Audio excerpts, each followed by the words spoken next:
watched, could be watched. You're keeping that person up to date. But the paranoia, we always look at crimes. What did they do in the beginning? What did they do after the crime? This is not somebody that is a career criminal. Very doubtful that he is, but he's probably never been in a circumstance like this. Does he just go home and just have a cup of coffee and go to bed? No, he does not. His paranoia about, they're showing me on TV. Now I'm walking around looking like this. That paranoia where he's made mistakes is causing him to make additional mistakes. That's right. So it is unclear at this point if a mistake by the person of interest is what has led us to this point.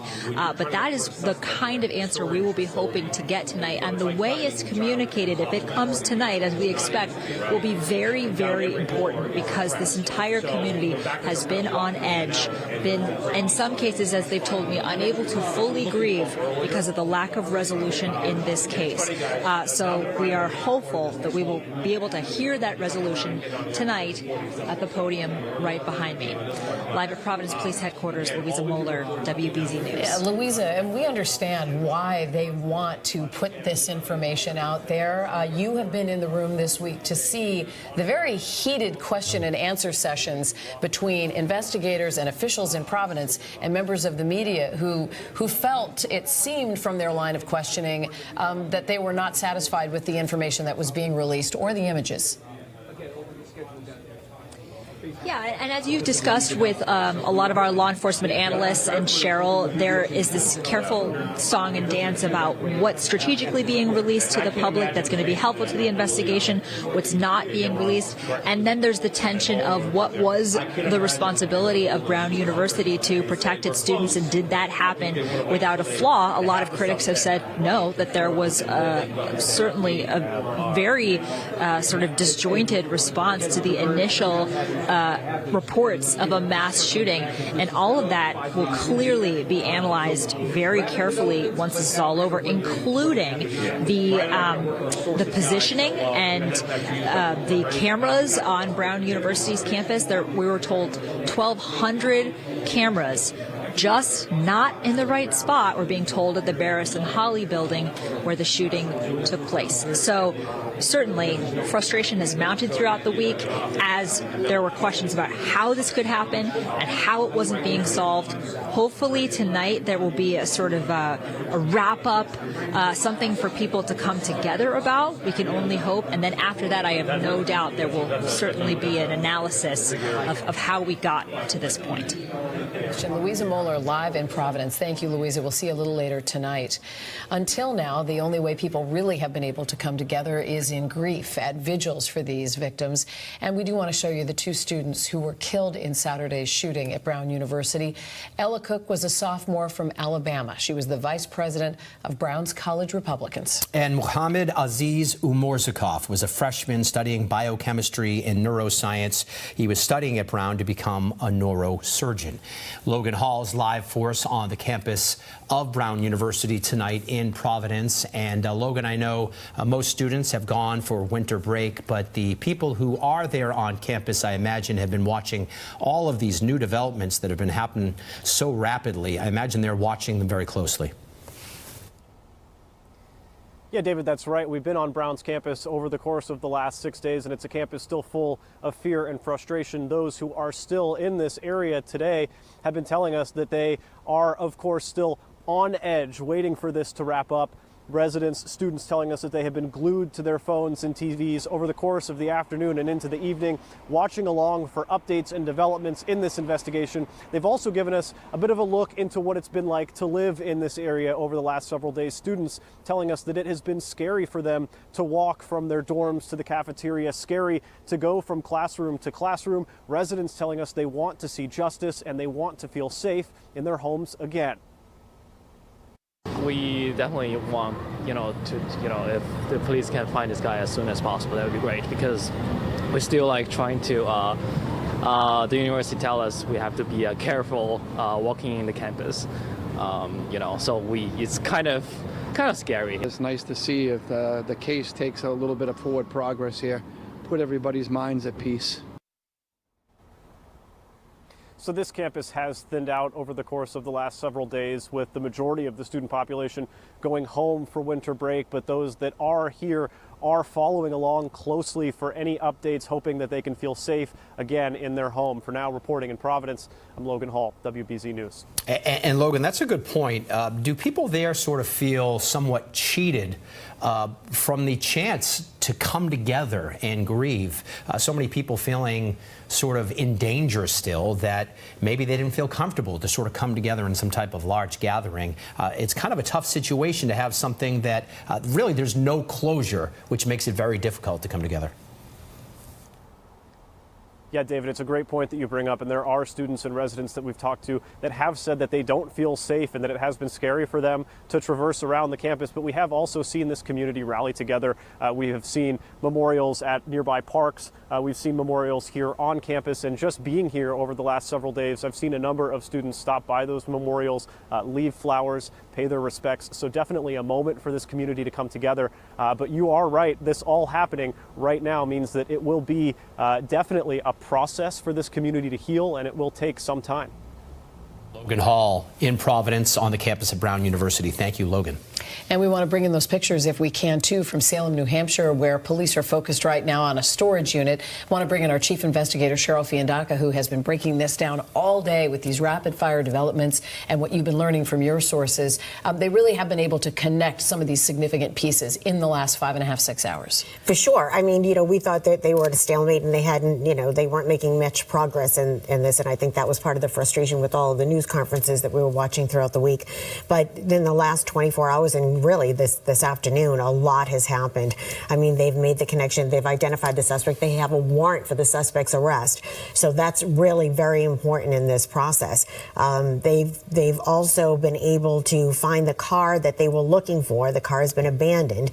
And now the search and all of their efforts are at this storage facility in Salem, New Hampshire. You can see that there are a lot of assets there, hoping to bring this to a conclusion tonight. And your sources saying that they are investigating a connection between what happened at Brown and the murder of the MIT professor in Brookline. And it's interesting to think sort of how that investigation may have been the thing to help identify what he may have done at Brown.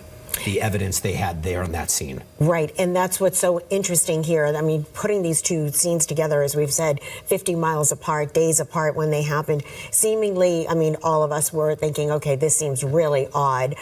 But there wasn't really the connection, the thread. And the real thread here was on the rental car. The suspect must have rented a car, and that car was at the Brown shooting, the Brown University shooting. That rental car, that same make and model, also found a few blocks away from the MIT professor's house. And what we don't know is the weapon. Forgive me. We know that it hasn't been found.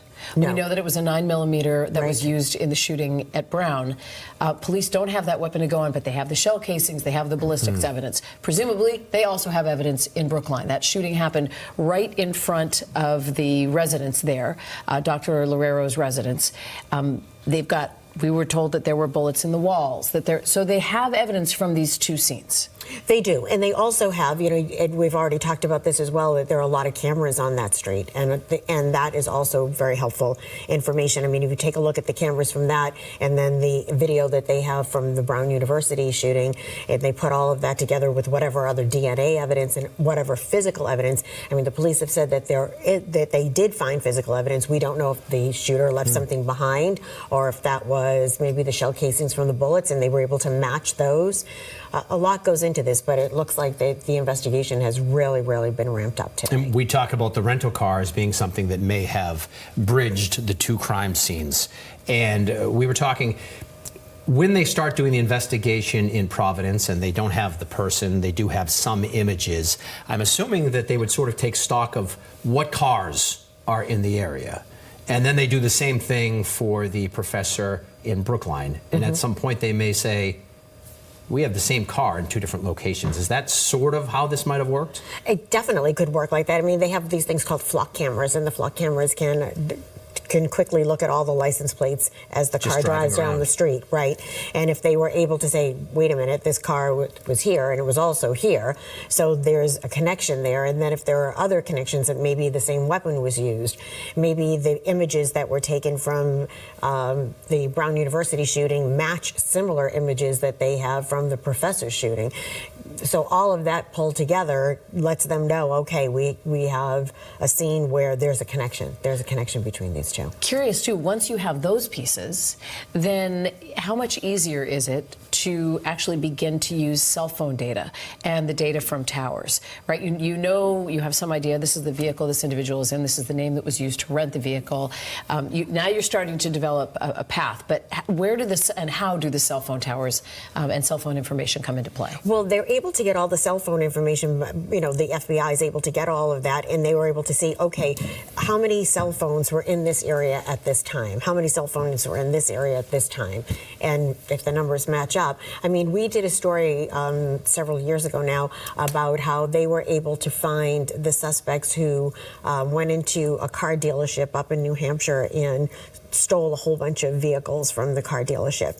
And they were able to quickly go to the cell phone towers and find that at that time of day, there were only a couple of cell phones that were being used at that hour of the night, and tracked them and were able to find the suspects. So it's pretty remarkable stuff. Not to mention, if there is a rental car involved, rental companies have all kinds of things that they do with their cars to protect them.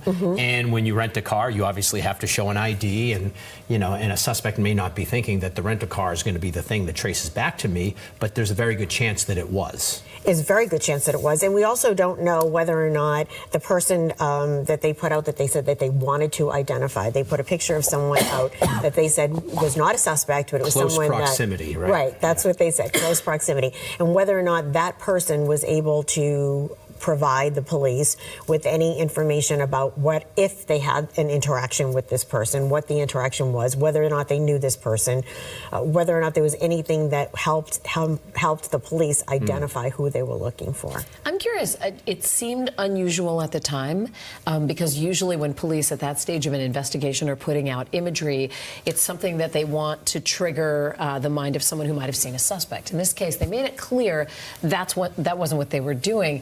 But it seems in retrospect that this wasn't somebody who was just walking down the street or someone who might casually have been in a nearby, you know. Just picking random people. Right. Yeah. I mean, there would have been too many people who fit that bill, it seems, unless there was more there. I'm guessing there was more there, and they only showed, this one frame and said, this is the person that we want to speak to. He's not a suspect. He's just someone that was near the person of interest. And that may have helped them in this case as well. Again, with that pressure campaign. Yes. Sort of every step of the way, sort of exerting pressure where they can, even if they don't know at that point who they're looking for. Right. And, you know, the analyst that Louisa spoke to was really interesting information that, you know, not only keeping the pressure on them, but she believed that this person is not a career criminal, not someone that's skilled in, you know, committing crimes, and so maybe making mistakes both before and after, and leaving more evidence and leaving a trail that actually led to police being able to identify him. We want to, if we can, take pictures again in Salem, New Hampshire, because that is the biggest news of the hour, and that is there is a heavy police presence. You have not only local police, you have state police, not just from Rhode Island, but also New Hampshire. We presume Massachusetts, maybe not live pictures, but we can give you some taped images from what we've been seeing at the storage facility in New Hampshire, just off of Route 93, if you know where the old Rockingham Mall was, where the Tuscan Village is, then you know where this is. This is right along the highway. Is this a live image? I guess it is a live image. So you can see even more police cars now pulling up. Aaron Parsegian has been on the ground there, one of our reporters. We saw, and Lisa pointed it out, at one point it looked like officers kind of running into the building. That was the one symbol of anything of urgency. For the rest of the time, we've mainly seen officers behind their cars sort of peering into this building. And you were told, Cheryl, that a car was abandoned there, but they didn't find the person inside. What is unclear is whether the car was abandoned in this particular spot. Right, exactly. But something led them to this particular storage area, and obviously you see there's such a large police presence. There's several agencies on scene here. We've seen obviously the Providence Police. We've seen the FBI. You can see right there the Salem Police are there. Lots of activity going on here as police are concentrating all of their efforts to find the person that they believe is responsible for both shootings. Out of curiosity, Cheryl, we already saw how many officers were in that neighborhood. And then as we were talking, 2 more pulled up. At some point, why are you bringing in reinforcements now? Is it because simply people have been on the job for a long time? Or do they anticipate there might be the need for more people? There may be the need for more people. I mean, once the scene is secured, and whatever that is, whether they are arresting someone or whether they find someone that may be deceased, you don't know really what the circumstances are in this case. But the scene has to be secured, and there has to be a perimeter, and the community has to stay away from that area. So there's a lot that goes into it. It's not just the investigators that go in, and you also have SWAT teams there, and all of that has to be carefully coordinated. What's interesting is a moment ago, on the left-hand side of your screen, across the street from the storage facility, I actually saw a couple of mailboxes. There are a couple of homes, even though this is really in an industrial area next to a highway. We haven't heard anything about evacuations for the people who live in those homes. And now I'm looking at some overhead images from Google, and there are about 2 or 3 homes in that area. But again, not hearing anything about evacuations, no alerts being put out or reverse 911 calls about evacuations in that area. They're not telling people to stay away. They did ask our camera crew to back up a little bit. And they blocked off the street, too. They blocked off the street, and we're not using our overhead live images from the helicopters as well to protect police during this situation. Right, but they have not had a shelter-in-place order or asked people to stay in their homes or any of that. No. So it appears that at this point, they're not concerned about the danger to the community in this area. That can be somewhat telling. It can be. And particularly because we all have that memory of what it was like to put an entire city on lockdown when they were looking for the marathon bombing suspects, and how people complied with that, and how ultimately that gave them the ability to move in and out of Watertown in a way that enabled them to finally corner the younger Tsarnaev brother. But if there are a couple of homes, they may have been able to reach out to those homeowners and just give them to stay inside, or just not get involved with what's going on. I know it's really interesting, and I think at that time during the Boston Marathon bombing, we were putting information out when I was with the Boston Police on social media, and that was really something that Ed Davis kind of spearheaded that whole effort to use social media as a way to communicate directly with the public during a crisis, and use it as crisis communication, and it was very, very effective. Yep. And one of the things that once the whole thing started to unfold in Watertown, there were people were tweeting that I'm not going anywhere until the Boston Police say it's safe for me to come out. And I think that that's a really valuable thing, that you have created that kind of relationship with the community, that they trust what you're saying and they believe what you're saying, and they're doing what they think they need to do to stay safe. Even if it means not going anywhere for a full day. And that's what happened, as we all remember, that during that time. I think one of the most overused words in news is closure, because in most tragedies there will never be any such thing. But as we bring in Brandon Truitt from Brookline tonight, Brandon, I can only think that there will at least be a little bit of closure once this is wrapped up and this person is either in custody or it ends in some other way, that there are folks in Providence and in Brookline as well who would like to know at the end of the night that they don't have to worry anymore. It's interesting you bring that up, because as we're standing by here, and you all know this from reporting out live, people will come up to you and ask you what the latest is. And I've been telling people exactly what we all have been reporting here. And you get this instant sigh of relief that police appear to be just closing in on this guy, and that he's not in this community anymore. As we have been reporting here, since this all happened, since Professor Loureiro was shot in his home behind me and ultimately died on Tuesday morning, people have been nervous to come out of their homes. People tell me that they've been really looking over their shoulders as they're out and about here because this kind of thing is so shocking, much less in the community of Brookline where this kind of thing simply just does not happen here. People have been telling me they've been keeping close eye on the news here as they're watching these developments. You can actually see the TVs on in the homes up and down the street as people are watching this and just looking for updates here. And I was listening to Louisa earlier about the frustration from people in Providence, and that certainly has been the case here of any developments, at least from police. And what I also find interesting is that over the last few hours here, we've kind of seen some of the behind-the-scenes work that appears to have been happening from law enforcement. I just spoke with a woman who said police knocked on her door looking for any doorbell camera. She lives blocks away from where the professor was shot and killed. So it gives you a sense of the radius that they were looking at, and that all along they might have been trying to follow this car out of here, this rental car that seems to be the thing that has pulled all of this together. Again, speaking with people who have been just trying to digest what has been a really, really difficult news week. It's a very sad thing. I mean, you know, I live around here. There was so much last weekend between Bondi Beach and Brown. It is very it's unnerving. You just got to keep your head on on a swivel, as they say, and keep your wits about you. For the families, I would wish for answers. Your heart goes out to them.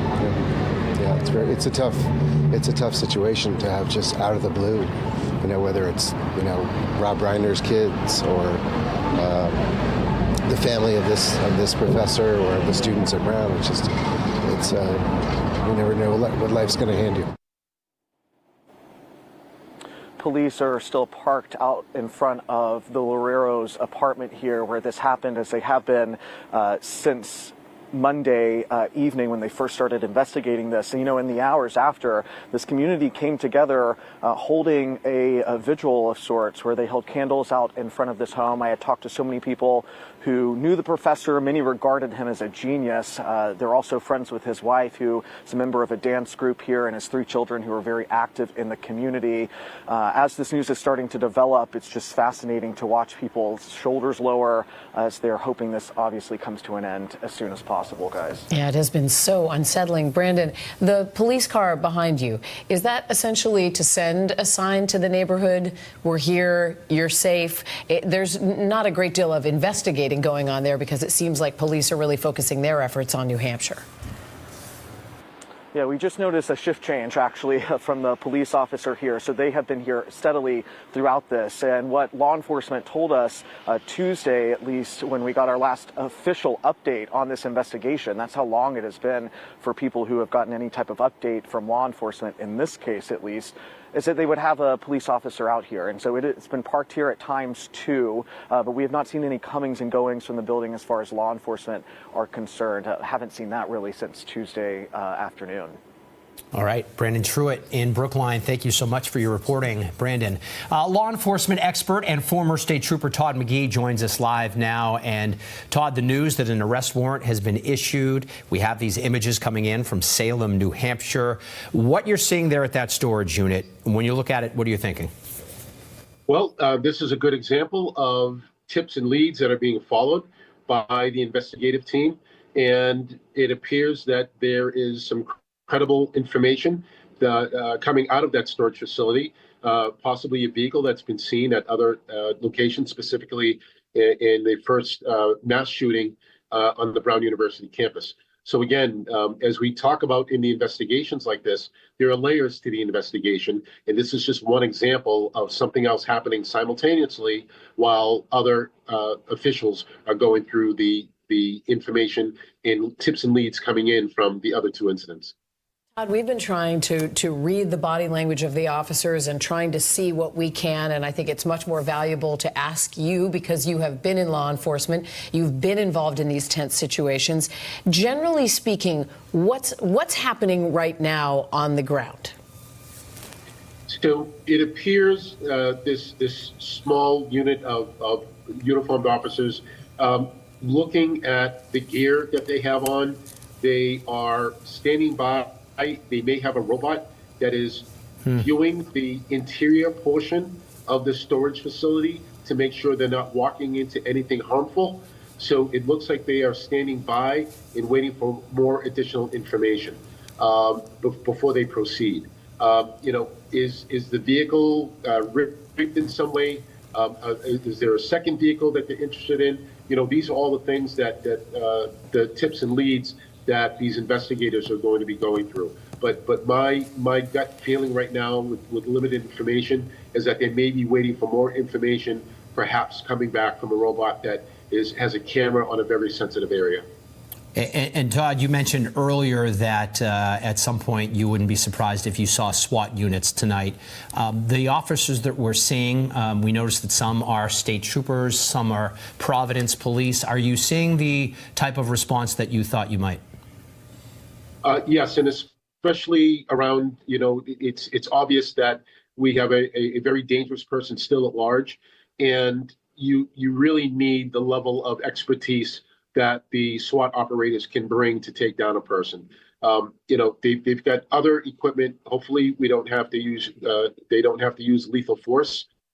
There's other non-lethal means that they can bring someone into custody. So that's the best case scenario. Curiosity, now that they know his name, we don't, but they do. What kind of work in a situation like this goes on with people you can identify as either friends or loved ones or family members? Is it likely that investigators, someone is bringing in someone who is part of this man's life? I would venture to say that a scenario that we might hear is that a loved one called in, just like in the case, the alleged shooter, Luigi Mangione, family member had contacted the authorities and assisted in the apprehension of Luigi Mangione. So again, we've seen this in the past. These scenarios do play themselves out with family or friends or even coworkers that know a person, possibly connected to these incidents. So that's not unlikely, or I should say, not rare that happens. Mm-hmm. And Todd, we've seen plenty of instances where there's a terrible tragedy and the person responsible ends up taking their own life as police sort of move in. In this situation, police, even if they possibly thought that might be the case, what you're saying is they have to be super, super careful no matter what they believe, which is why it looks like everything is moving just a little bit slowly outside of this storage unit. Yeah, to the unfamiliar eye or the untrained eye, you would say, okay, well, why don't they go in? Why don't they move in? Well, there's good cause and reason for them to take up this position. The fact that they've identified this storage facility, to me, that's following a good tip and a good lead. How they close out this call will remain to be seen, and hopefully the press conference will share this activity specifically from this location as things develop further. But again, they're pausing for a reason, and they're pausing for officer safety, most likely. And a follow-up on this, because we've talked a lot about this rental car that was seen in Providence, that was also seen in Brookline. We believe it's the same vehicle that the person was traveling in today. I'll have to double check. Is that true, Cheryl? Yes. We believe it's the same vehicle. Does a car like that, especially a rental vehicle, does that become almost an instant tracker, so to speak, to find someone who might be driving in a car like that? The investigation will yield from a rental, and I think was mentioned earlier, someone's got to produce ID. And so even if it wasn't the actual shooter that rented the car, someone close to the shooter did. And that's another lead, another opportunity for law enforcement to see who secured this vehicle in the form of a rental. And that gives them someone else to interview and puts them a lot closer to the actual perpetrator. So again, even if this isn't a rental by the actual shooter, this is still a good lead for law enforcement to gain great information. Well, Todd McGee, you have given us a lot of great information today, and we're so thankful for your insight and your experience. We're going to get back to you in just a bit. Right now, we want to go live to Salem, New Hampshire, where police have been focusing on the storage unit we've been talking about and on a vehicle there. Aaron Parsegian is there live. Aaron? Yeah, Lisa and David, still an active scene here, but I think Mr. McGee kind of summed up what we're actually seeing, where there's a lot of waiting here with the number of agencies that have been here outside this storage facility. If you can see down the street here, that's where they've spent a lot of their time. And in the last few minutes, we've seen even more police from different jurisdictions make their way down here. Most recently, it appeared to be Massachusetts State Police. Earlier, we saw Providence Police up here in Salem, New Hampshire. We also saw federal agents, and we also saw New Hampshire State Police, as well as Salem Police here. Now, we were actually moved away from this area as they shut down this road just after 7 o'clock tonight. They said they wanted to do this for our safety and keep this area clear, where we saw all those officers huddled around cars down there when we were closer. Looks like they were at one point looking to go in that actual storage facility. Of course, this all comes as CBS News sources report that the search for the suspected Brown University shooter has now expanded to several states. Of course, we're just over the border of Massachusetts here in Salem, New Hampshire, and this has been the scene now for several hours. I want to see if we can actually turn the camera here too. Another interesting thing going on, as police have really had to have some crowd control here, because there is just a ton of onlookers who have came to what is, typically a pretty busy area, it seems, here in Salem, with CVS's other nearby businesses that are all here. Now, several people have obviously gathered here with just the amount of police that are in this area. Of course, this road now closed. We've also seen people that say they lived in this neighborhood. They're trying to get home. This is also part of the investigation as we're looking. This is as close as we can get to this point. Of course, I think some of our Sky Eye video gets a better vantage point of what officers are doing as we speak. And Aaron, as we have you there, we did just get an interesting interesting announcement from Methuen Police Department, as they're putting out to residents there in Methuen. If you are familiar with the area, Methuen is just south of the New Hampshire border. And in fact, the main road that goes through Salem, where all the businesses are, it goes Methuen and then Salem, only a few miles from where the storage facility is. They're putting out to residents that they are currently mobilizing resources at the border by Salem, so the Salem-Methuen line on Route 28, and they say the activity is connected to an ongoing effort to locate a suspect in the active investigation into a recent death. At this time, there's no information indicating an imminent risk to the public. However, we encourage everyone to remain vigilant and exercise heightened caution. This is interesting because we were just talking a little while ago, Cheryl, that there had been no type of announcement from anyone saying sort of, watch out, there could be danger in the area. And now suddenly a town that's a couple of miles down the road is saying. And that was our Boston station, WBZ, and you're taking a live look right now at police activity at a storage unit in Salem, New Hampshire. That vehicle you saw there, the white one, possibly linked to the suspect in the Brown University shooting and the killing of an MIT professor, was found abandoned in that area. So Salem is about 40 miles northwest of Boston. We're also waiting for an update from the Providence Police Department. You can see the podium and all of the microphones there. We'll bring that to you live just as soon as it happens. I want to bring in CBS News legal reporter Katrina Kaufman, who's been following this investigation from the very beginning. Katrina, what are you hearing from the search right now in New Hampshire? Julie, I mean, we know that this had been a multi-state search, that authorities had been following leads in Rhode Island, Massachusetts, and New Hampshire. Now they have that storage facility surrounded. We have some audio from the Massachusetts State Police that clues us in a little bit to how this search progressed. Let's take a listen. Stations, you do all cruisers and stations. Stand by for an update on a Bolo out of Norfolk detectives. Station, you do all cruisers and stations. Please cancel the earlier Bolo for the gray Nissan Sentra. That's to be wanted in connection with a homicide in Brookline on 12/26/25. Vehicle has been located in Salem, New Hampshire. Now, what we don't know is whether the person of interest is inside that storage facility, and if they are, whether they are dead or alive. Yeah, that explains the law enforcement there, and obviously just the slow process, just making sure that things are safe in the area as well. Can we also talk about the vehicle involved, because they're connecting that possibly to two of the cases at Brown University and at the site of the MIT professor. Can you kind of talk about what information they have there? That's right. So authorities believe that the rented vehicle that this person of interest was driving is the same make and the same model as a car that was seen in the vicinity of the MIT professor who was killed just 2 days after that shooting at Brown University here in Providence. So they have been exploring a link between those two cases. They believe that that car may be tying them together.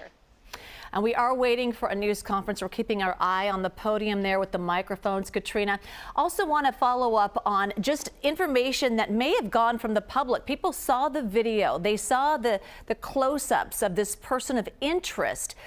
Do you think that maybe investigators got some tips that they're going on as well? I can't imagine that they didn't have someone at least let them know that they recognize this person of interest. Yeah, we absolutely know that they got tips. They've been very clear about that at these press conferences. The other day, they said that they had at least 200 actionable tips. I don't even know what that number is today. They've really called upon the public to help out so much with this search. They went door to door in neighborhoods by Brown University because, as we've spoken about, the building where the shooting took place was on the edge of the campus in a neighborhood. So they were getting ring footage, security camera footage. They had put out a map yesterday asking for people to check video that might have come from home and car security systems to look for even the smallest movement that may have been this person of interest they were pursuing. They also had put out a photograph of another person who they said was in the vicinity of the person of interest. They said that they needed to talk to that person. They thought that it might help them track them down. So the public has been very integral to this search. As we were listening to our team from Boston and their live coverage, one of the reporters made this interesting comment that people are still waiting for some finality to an arrest or something before they can even grieve over what had happened. And I'm curious if you're getting a sense of that too in the neighborhood that you're at. Yes, I mean, I spent the morning talking to students in the Brown University area, and there's just such a feeling of sorrow and somberness around there, and just fear that this person had not been captured yet. It is surreal to them that something like this could have happened at Brown University, could have happened in the city, and they want this to come to a close. They want the shooter to be captured. I've spoke with a number of students who were freshmen who left immediately. You know, this is their first year of school, and then they have this experience where either they or their friends were in that building where the shooting took place. Two of the kids that I talked to last night were actually in this computer lab that was right next to where that lecture hall was. And they heard these sounds, which at first they told me they didn't believe could be gunshots, but they ultimately realized that they were actually hearing that shooting happen. So all of them are hoping that this will come to a close as soon as possible, and that this will all be put to bed before they come back to school next semester, that they all can have some time to process this and grieve. Students that I spoke with expressed that they still feel like they're in shock and trying to understand what's even happened here. Absolutely. It's just paralyzing. All right, Katrina Kaufman. Katrina, thank you so much. All right, joining us now is Mary Ellen O'Toole, a retired FBI special agent and profiler. So, Mary Ellen, thank you so much. I want to get your insight. If you were an investigator on this case, what would you be looking for? What would you be trying to identify as possible connections between the two? Your thoughts? Yeah, it's a great question. So I would be looking at the crime scenes themselves, and in an effort to really look for the commonalities and the differences. So, for example, the shooting at Brown University, the victims did not appear to be specifically targeted. In other words, walking into a room that was full of students, just started to shoot. So they are what we refer to as victims of opportunity. Then you juxtapose that with a professor who is low risk by his lifestyle, and he's in his own home, so he's in a low risk environment, and yet he is targeted. So it is a challenge to see what those, if it is the same offender, to see What are the shared motivations? But I will say this again, if it is connected, in other words, if the same offender committed both of those crimes, it is not likely that this offender sat down at their kitchen table and said, I've got this professor who I don't like for whatever reason. I've got Brown University and students who I don't like, and I have to take action against them. I think I'll just do it on the same day and save a little time. That's not realistic. It's more realistic that the thinking and the planning of two academics, groups of people that work in the sciences, probably some of those students in that building were researchers, that there are shared commonalities there. And that's what I would be looking for. What are, albeit remote, but what are those shared commonalities that cause this offender, if he did commit both crimes, to decide this victim is the one I want to go after, the lone professor, as well as multiple students in a class at Brown University. And to me, that's one of the first things that a FBI profiler will be doing. Sure.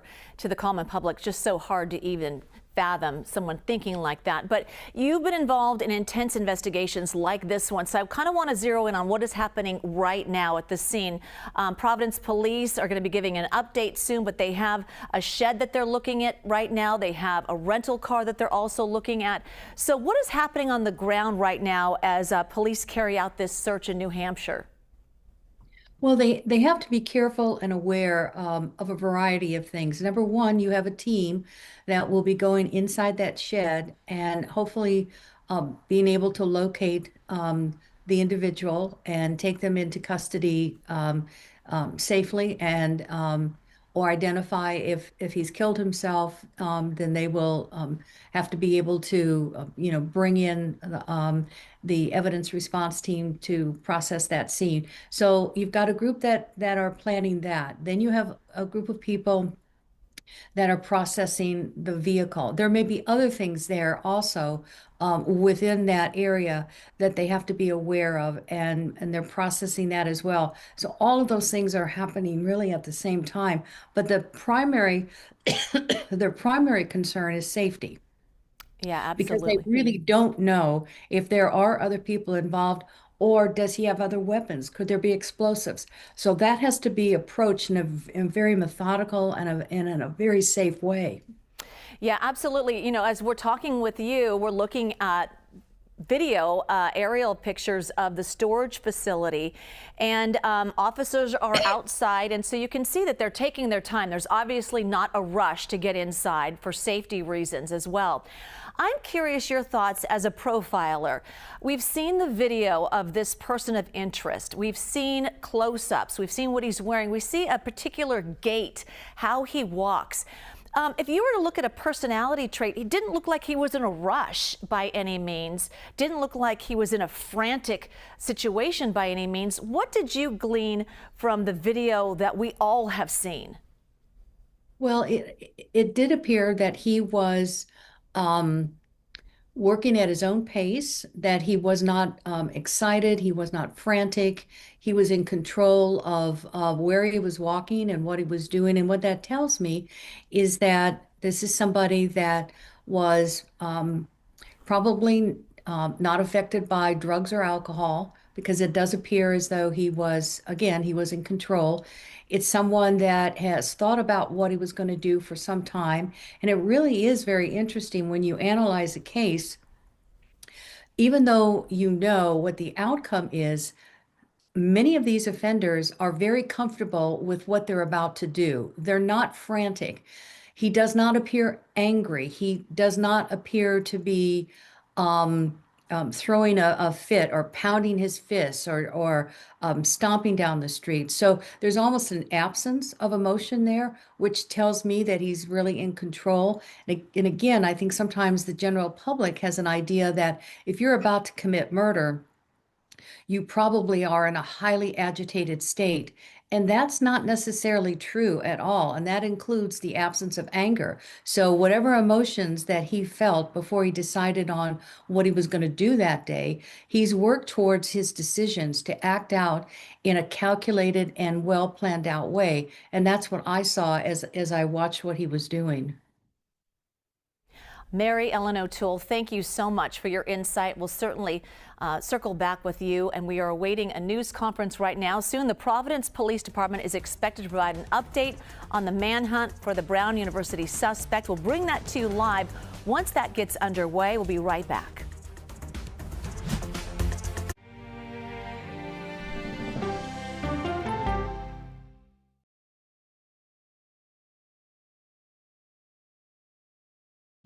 Chilling with the queen, her name is Gail King. Hey! CBS Morning. CBS Morning. CBS Morning. CBS Morning. CBS Morning. CBS Morning. CBS Morning. CBS Mornings on CBS and where else? Paramount Plus. See you at 7. CBS Mornings. I want a mug. Yeah, good mug. It was almost like being face-to-face with the devil. 48 Hours reports. I fought and fought. 911, what is your emergency? She disappeared off the face of the earth.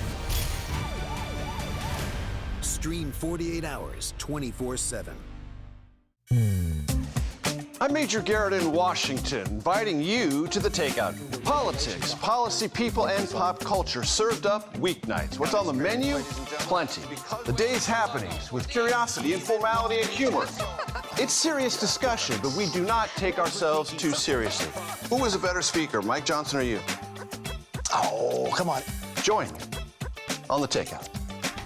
Streaming right here on CBS News 24/7. Money Watch is your no-nonsense guide to taking control of your finances, where I offer practical, real-world advice with no jargon and no judgment. I'm Jill Schlesinger. Listen to Money Watch wherever you get your podcasts. Go to the ends of the earth. We'll hit the heights. A great adventure together. And reach for the stars. Star power. I like it. So cool. But wait, there's more. Experience thought-provoking. Something that's undeniable. With mindfulness. Innovative. Magical. It's like being a child. And truly original reporting. God, you do your research. I tell a good story. Because there's always something new under the sun on CBS Sunday morning. Why America's last best place is at risk. If the public land that you use were sold off, could you run your business? A stalker sends menacing messages to a young mother before she's murdered. They all just kind of said, I can't believe this happened. He did it. The stalker did it. There's a killer out there, and we're going to go after him. But the investigation reveals a sinister setup. I think his head is spinning, thinking about what else are they going to find. 48 Hours, now streaming on CBS and Paramount Plus. Politics isn't a game. When do consumers actually get to touch and feel a difference in their lives? Politics is about policy. So you would encourage Democrats to work with Donald Trump on an issue like healthcare? I'm a voracious consumer of information, and I'm impatient. I don't like to be spun. Do you know if there are active terror cells in the United States right now? To be moderator of Face the Nation means bringing the most powerful stakeholders to the table to become better informed.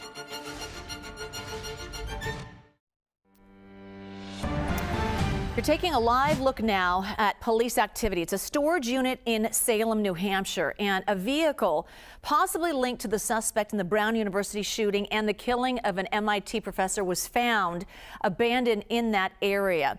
So let's get the latest now from CBS News Boston. Let's listen in.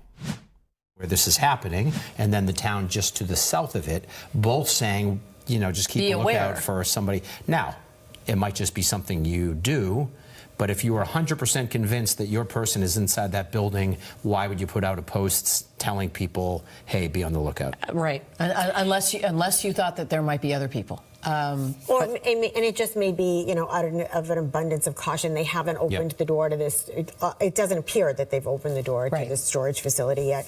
And so maybe there's a possibility that whoever they're looking for might not be in there. There's that chance that that person's not in there. And so they would continue to search other areas, and the surrounding communities would be probably first on the list. Right, and just in the interest of trying to maintain the highest possible public safety standards, until you have that person in custody, it really is incumbent upon you to let everybody know in as transparent a way as you can be at a time when you can't be transparent. Be aware. Right, and putting that out to the community, obviously the community is well aware that something's going on. So to tell them that there's a possibility that someone who they're looking for could possibly be in the area, walking, seemingly unfamiliar, and to be on the lookout for that and report it is helpful to the investigation as well. And I'm just looking at some of the comments. I'm not going to read the comments that came with this Facebook post that Salem police made, but I just wanted to get sort of a sense of how people are feeling in that town. And they're all sort of like, wait, what? I thought it was only at that building. And then they're all talking about, why are you saying individuals? And then people are saying, well, what about the guy that you were looking for yesterday who you supposedly just wanted to speak with? So until the overall point here is that until there is some finality to this, there are just a lot of people who are on edge. That's right. We're not going to know. And one of the places where people have been on edge from the beginning is Providence, Rhode Island. Louisa Moeller joins us there live. And Louisa, it sounds like any news conference is going to be a ways off. Yeah, Lisa, David, we're hoping for that finality, as you said. No word yet on when it will come. I will say that reportedly the governor is in the building along with other officials. So that, to me, seems like this, they are expecting to have a news conference and hopefully feeling some optimism about a resolution tonight. Now, we don't know when that's going to happen. We don't know if that could be 11 p.m. or later, but hoping clearly for resolution and probably taking in information at nearly the same speed that we are. So what I can tell you is that we're waiting for the news conference as the entire city of Providence, frankly, most of New England, is standing by to try and see if there is some sort of full resolution to this case that can connect the dots between Saturday's horrific mass shooting to Monday night murder of an MIT professor to up in Salem, New Hampshire. I mean, so many communities on edge. And I will say there was a sense of frustration from speaking to people around the Brown community today about the pace of this investigation before everything broke this afternoon. I can imagine that those folks are probably pinned, glued to their phones and to their televisions, waiting to see if something can happen so then they can finally release all of this grief and anxiety that they have felt all along. We've been told by a city spokesperson there's going to be a roughly 20-minute heads up before there is a news conference, so we will have ample time to get here. And it's worth noting that there are also victims here. There are the family members of the individuals who lost their lives on Saturday, of that MIT professor, and of the people who are still recovering from their gunshot wounds. And there will be, if there is a full resolution to this, there will be an effort to inform those individuals and their families, likely before anyone comes to the podium here. So we're tracking all of that, trying to analyze when it could happen. When it does, we will be sure to bring it to you nice and quick. Lisa, David, back to you. All right. Thank you so much, Louisa. And I want to bring Cheryl back into this conversation. Typically in a situation like this, is that how it works? In other words, when there is a resolution, the people who were touched in the most profound ways by this crime, would they get a call first or some kind of information from investigators? They may. I mean, in this particular case, this is rapidly unfolding. Right. So that may or may not happen, but I'm certain that they will be in touch with the families to let them know that they found the person that they believe to be responsible and are charging them. I mean, it's a horrific situation. You've got all these communities that are, genuinely concerned to go out. They're worried about their loved ones. They're worried about, the fact that someone that killed a lot of people is wandering around. And so there's, you have that angst that people are looking for answers. I think they're looking for answers in Providence. They're looking for answers in Brookline. And now you've got two communities that are, outside of Salem putting out, including Salem rather, putting out alerts to their communities saying, be aware that there may be someone that could be walking or someone that looks like they're out of place or that they don't know where that they're not from the area. So it's, it's a real interesting situation. You have so many scenes, 3 different states. There's a lot going on. And you also know, as someone who did media, right, media relations for Boston Police, that sometimes towns have to put out information to make sure their residents feel at ease. That could be just what this Facebook information is, just telling people like, hey, we're thinking of you, just, you know, if you see anything, let us know. But it really does, and now we're seeing some of these larger law enforcement trucks coming in as well. It really does feel like they're pretty safe in thinking, or they're pretty steadfast in thinking, this is the building where everything's unfolding. They're locked in on that area. They're certainly locked in on that area. And maybe, you know, sending out those alerts as an abundance of caution. Right. We're going to continue with this news on the stream on WBZ.com and on CBS News Boston. Thank you for being with us tonight on the news at 8 o'clock in prime time. The Providence Police Department will provide an update on the manhunt for the Brown University suspect. We'll bring that to you live once that gets underway. We have more breaking news coverage from CBS News Boston. We'll continue that. But as you can see right now, authorities on the scene right now, chopper photos showing you this storage facility that they're zeroing in on.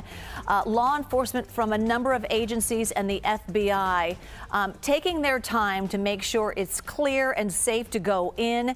There is a rental car in that area that they have been zeroing in on as well to find out who rented it, who possibly drove it to that area. Again, we're waiting for a news conference. The podium is set up. Our reporters are there. We're waiting for that coverage to begin any minute. We'll certainly bring that to you live on CBS News 24/7. We are told that they're going to give a 20-minute warning before they do begin that news conference, and we'll certainly bring that to you just as soon as it...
Well, right now, a massive police presence is what we can see in Salem, New Hampshire, where the manhunt for the Brown University shooting suspect has definitely heated up tonight. Here's a look at both of the crime scenes, Brown University and Brookline. Why Brookline? That's because we have learned from I-Team sources that they are investigating a connection between the shooting last Saturday at Brown, where 2 people were killed and 9 people were injured, is also connected to what happened in Brookline Monday night, when an MIT professor, Nuno Loureiro, was shot and then died on Tuesday morning. A connection there. And now this has gone all the way up to New Hampshire, where tonight in Salem, New Hampshire, there is a huge police presence around Extra Space Storage Facility on Hampshire Street, which is right off of Route 93. So right now you have a number of communities unsettled, concerned, and hoping there will be a resolution in the search for this suspect. Thanks for being with us. I'm Lisa Hughes. And I'm David Wade. This has been rapidly developing for hours. Every few minutes, it seems like there's new information. We have team coverage tonight. We want to start with WBZ's Aaron Parsegian. He's live for us in Salem, New Hampshire, outside of the storage unit where so much has been happening. What can you tell us, Aaron? Okay. Well, David and Lisa, a lot has changed in the last 10 minutes. As you may remember earlier in the night, this left lane of this road that police have now blocked off for well over an hour was actually empty. But in the past 10 minutes or so, we saw at least a dozen unmarked vehicles come down there with their flashing blue and red lights. Outwalked or filed a bunch of FBI agents, many of them with jackets reading Evidence Response Team, FBI. And then after that, a giant vehicle with U.S. government plates that you can see with the flashing lights down there.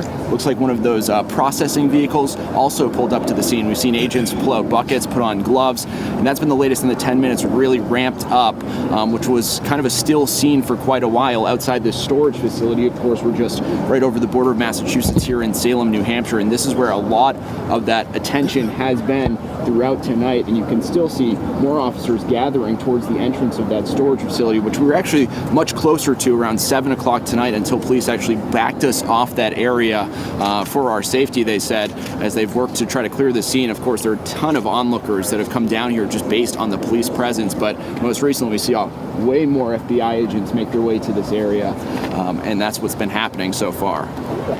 And we can actually see in some of these shots how much more activity there is behind you and relatively close to you. Are there still a lot of onlookers there as well? It seems like there's so much police activity. Is this drawing more people to that scene? Yeah, definitely. This appears to be a pretty busy part of Salem in general. There's a bunch of stores, a CVS, and I think if we swing the camera just a little bit, we can kind of get a look at some of the crowds that have been gathering here. A lot of the people say they live, Methuen, Haverhill, or around this area, Salem. They came here because they've seen this kind of police presence. They've heard the helicopters that are in the air, and they're kind of on it. And of course, this is part of the crowd control police has to do tonight just because of, the situation, trying to get people to stay out of the middle of the road, keep this lane open for some of the agents we've seen responding throughout tonight. Of course, they picked up heavily in the last 10 minutes. So what I mentioned, a dozen or so more vehicles unmarked ones, black and blue and red lights now brought several more FBI agents to the scene of the storage facility here in Salem. You can see some of the crowd control happening right now, trying to get people out of the middle of this road, making sure this lane can stay open for more people to respond to this area. Aaron was actually kind of drowned out by the people who are gathering there.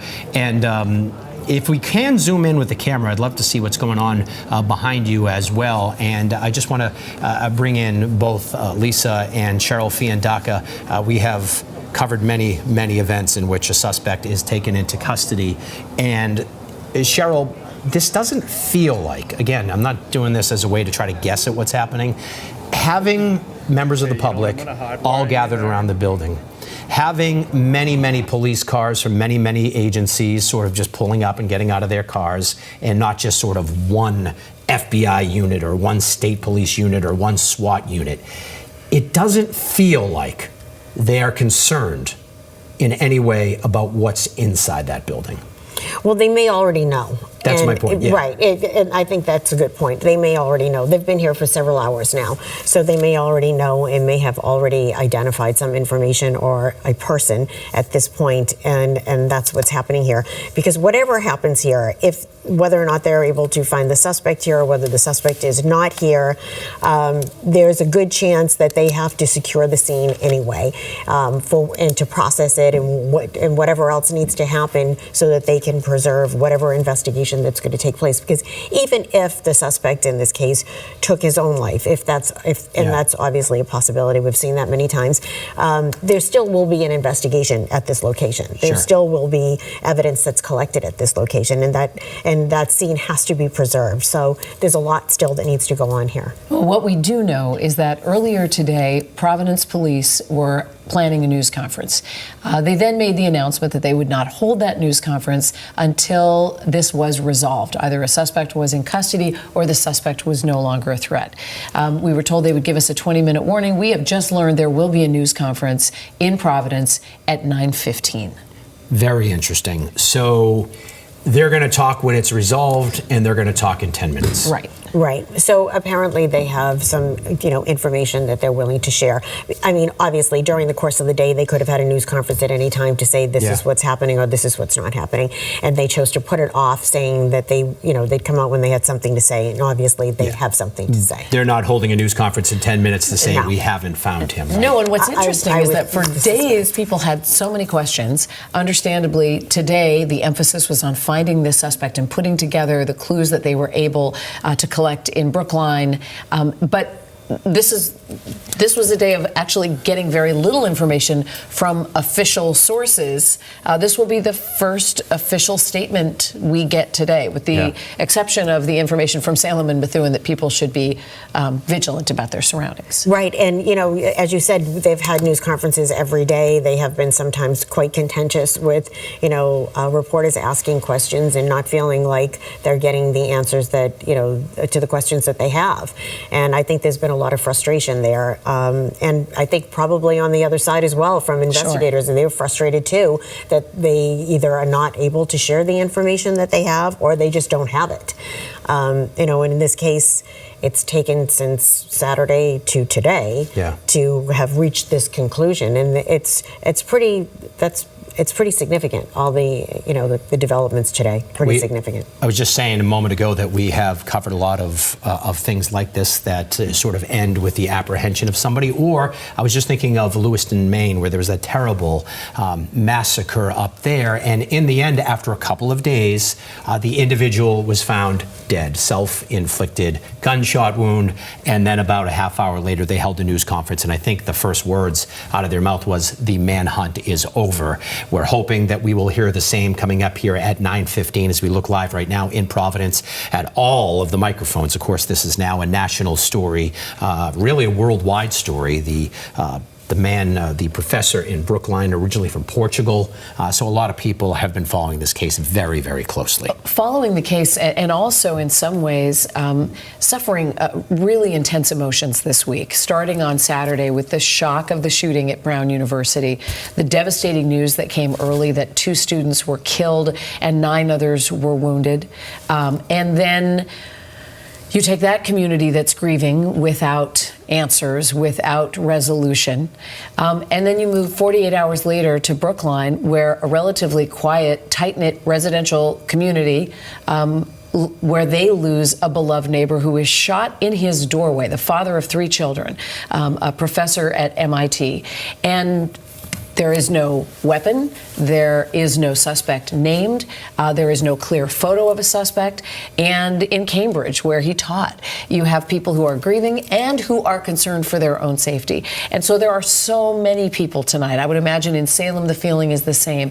This hope that in a matter of 5 minutes, we're going to find out that the threat is gone. And there's a very good possibility that they will come out and they'll tell us what the sort of conclusion is to this. But they may not necessarily, Cheryl, give us a lot more than that, right? I mean, not at this hour. It's at least possible that they'll give us just a little bit of information, but not a real, like, in-depth sort of description of how we got to this point. They might not. I mean, they might be able to provide whatever information that they can, that they been able to piece together over the last day or so, and be able to share that and explain how they got to this point where they were able to connect these 2 scenes, and they were able to figure out who the suspect was and actually find him.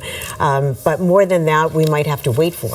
I mean, there's going to be a lot of after action reporting done here. I mean, we've heard during a lot of the news conferences them talking about the lack of cameras that they may have had in this one particular building. And I think the governor said that he was asking that there would be a total review of all of the higher education places and cameras. And one other thing I wanted to mention is sometimes when they have the news that this has sort of come to a conclusion, they oftentimes like to get in touch with the families of everyone who was involved in the shooting, the family members of the 2 young people who were killed, the family members of the 9 people who were wounded. You don't want those people to find out about this through the news. So there are quite a few phone calls maybe that have to be made. So there is a good chance that the conclusion to this came hours ago, or at least a while ago, and that now we're going to get the information. Is it also possible, and I think it would just be such a relief for so many people tonight to know that this is totally over, but is it also possible that one piece that may not be entirely resolved is the role that other people might have played in this, either with respect to the weapon, the rental car, any kind of assistance that may have been given to this individual? I'm guessing we may not know about all of that tonight. We might not know about all of that tonight, and the motive. I mean, you know, Right. that's one of the things that I think is kind of important for everybody to know. I mean, how are these cases connected? I mean, what did this professor have to do with these students at Brown University? Right. And what was the connection with the suspect? And maybe we'll learn a little more about that, or maybe that's something that they're still developing information on.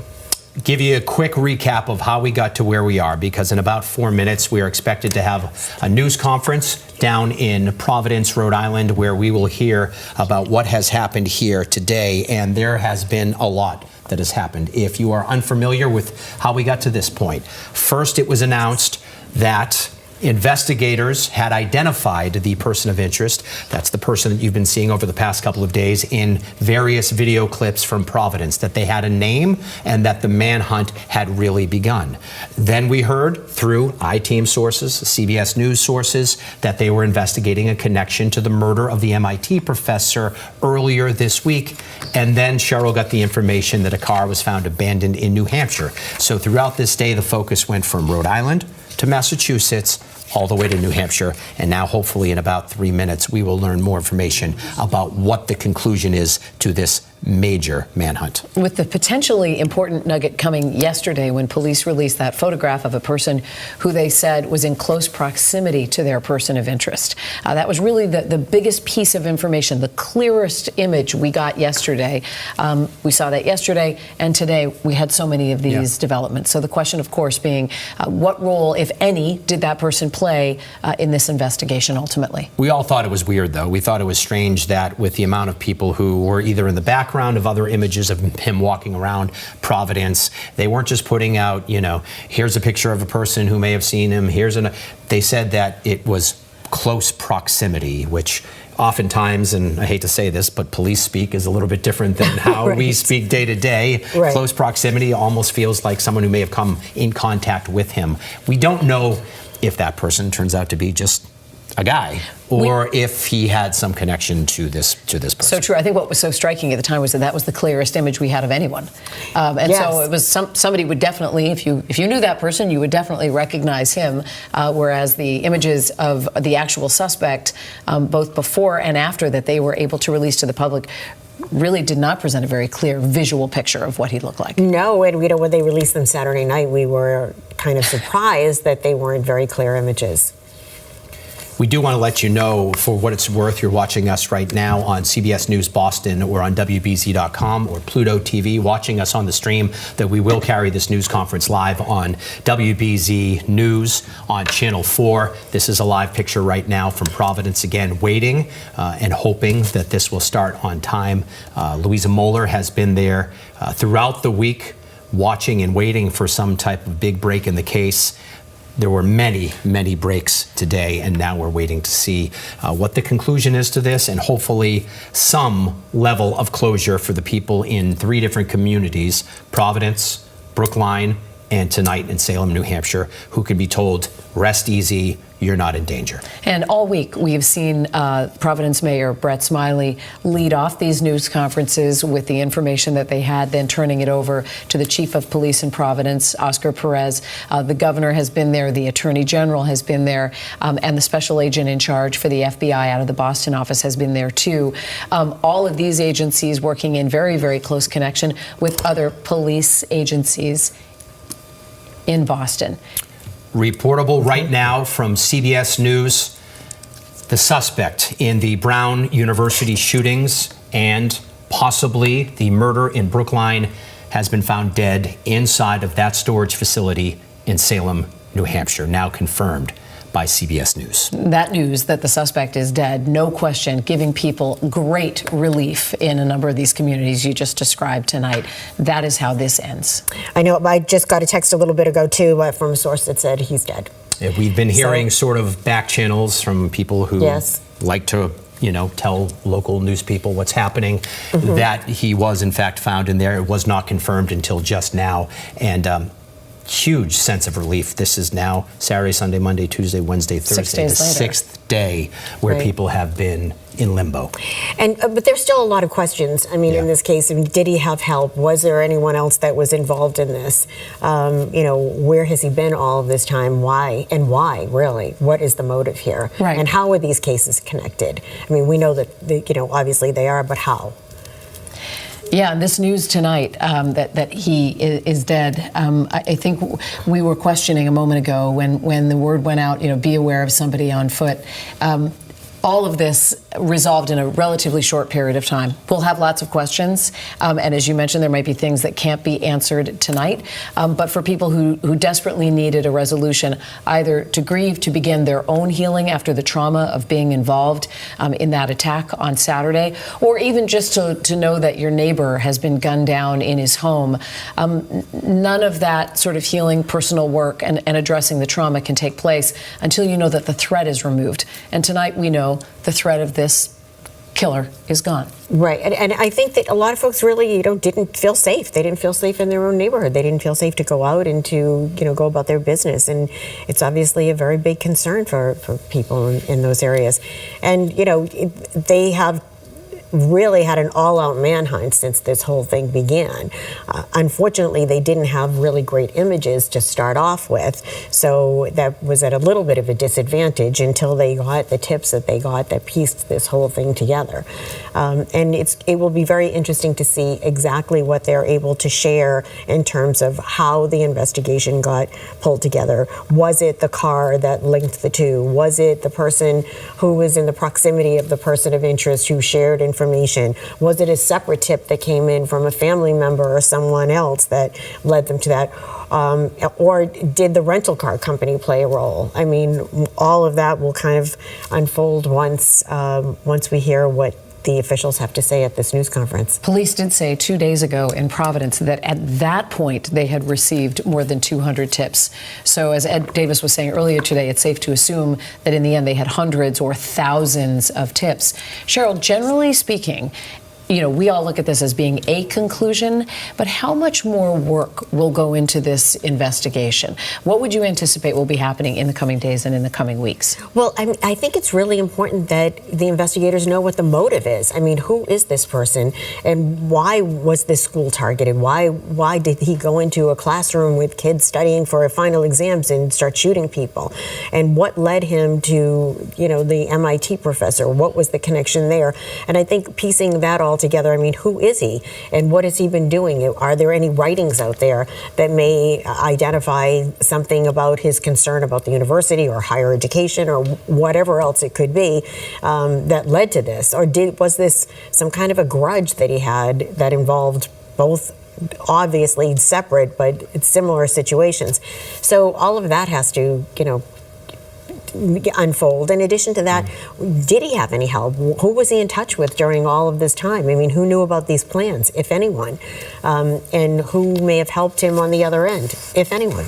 And it's a good reminder that, throughout the week, people had grown weary of the news conferences and what seemed to be a lack of information, what seemed to be a lack of video evidence in a day where there seemed to be cameras everywhere. It was sort of a loop of the same, 5 or 6 shots, and people had grown really frustrated, thinking that they were botching the investigation. This is sort of a good example of there's a lot going on behind the scenes, and that they have done their job. They did track him down. They did know his name, and they did find him. And sure, it did take some time, and that's super unfortunate for all the people who were sort of left in fear for days. But these are not easy things to solve very quickly, and it will be interesting to find out why there weren't better pictures, right? When you go back for something like this, you're not just trying to find out more about the suspect. You also want to learn about what can be done in the future to keep people safer. What can we do in the future to make sure that people can't get away with something like this? And that the university will be looking into the cameras, and the city of Providence will probably be looking into what kind of surveillance they might have. So there's a lot to be learned, and at the end of the day, most importantly, you have victims. You have families of 2 young students whose lives were cut way too short. You have 9 people who have gone through the trauma of being injured, shot, during something like this. You have another MIT professor who lost his life, his family as well. There are a lot of heartache and a lot of broken hearts over something like this. And while the focus over the past 6 days has been on this individual, soon enough we'll be able to celebrate the lives of these others. And countless students who were in that building, the physics and engineering, at 4 o'clock in the afternoon last Saturday. Just hearing it. Either in that room who escaped or who heard it in a hallway and ran from the building. And Brown has promised, even as it began to provide some of these initial resources, that there would be resources going forward indefinitely to try to address that. But this is something that will affect this campus profoundly going forward. And to your point, you know, that is the piece of this that you can't begin your own healing until you're able to acknowledge the loss. And no one has been able to do that as fully because of their fear and because of the uncertainty about the end of this. College memories are lifelong memories, and this is just not the type of memory that you wish on anyone. Oh my goodness, no, awful, just absolutely awful. I mean, you know, you just think about that they're finishing their semester, they're going to a study session, waiting for final exams to go home for the holidays, and you know, something like this happens, and it's just horrific. It's just absolutely horrific for everyone involved. And you know, there'll be definitely an after-action report. I mean, what was done well, what wasn't done well, what can you do to change things, what needs to be addressed. You know, the cameras, that's just one aspect of it. I mean, I know there was some concern about the notification process and how robust that may have been or could have been, and whether or not there's any security that should be in place in some of these places. I know that they supposedly have a swipe that you are able to do to get into the buildings, but during, I guess, exams, they're open campus, and so you can walk into some of these buildings. And I don't know, is that something that during finals that should be tightened up a little bit? I don't know how that works at different universities. I teach on the side at Emerson, and you don't get into the building without, you know, tapping your card. Right. But, you know, if somebody's holding the door for you, maybe. But again, 9:15 news conference. It's now 9:23. We are waiting to see what's happening down in Providence. We've been able to give you a live picture of the podium there and all of the microphones.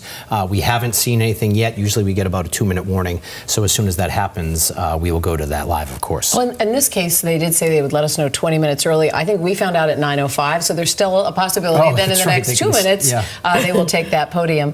I'm curious, Cheryl, if you had to guess, based on what you've seen in the past, I know after the marathon bombing investigation, the National Preparedness Leadership Institute at Harvard released that full report on what went well and what didn't, partly because it gave other police agencies around the country an opportunity to see what had been successful before the investigation even began with respect to the way that these agencies train together. How transparent do you anticipate this will be? Do you think that afterward we will have some sense of what that report shows? You know, I'd like to think so. I mean, Brown is a private university. So as to whether or not they have their own, you know, internal review that they will do, the state is saying that they're going to review whatever the policies are in cameras at these universities, and I think that that's probably something that will be undertaken at some point. But in general, you know, these shootings unfortunately have happened in schools, in regular schools, and you know, we've seen Uvalde and so many others where there's an after-action report that talk about all the things that, you know, should have been done and could have been done. And in the hopes that maybe this never happens again, and then it will happen again, and there'll be another report. And in this case, hopefully there'll be a report that indicates some things that they could tighten up, some things that you can prevent, and at least in some other cases, if something does happen, that you're able to quickly be able to identify, go into a room and punch up a camera and say what was going on in this room at 3 o'clock today, and that would at least be helpful.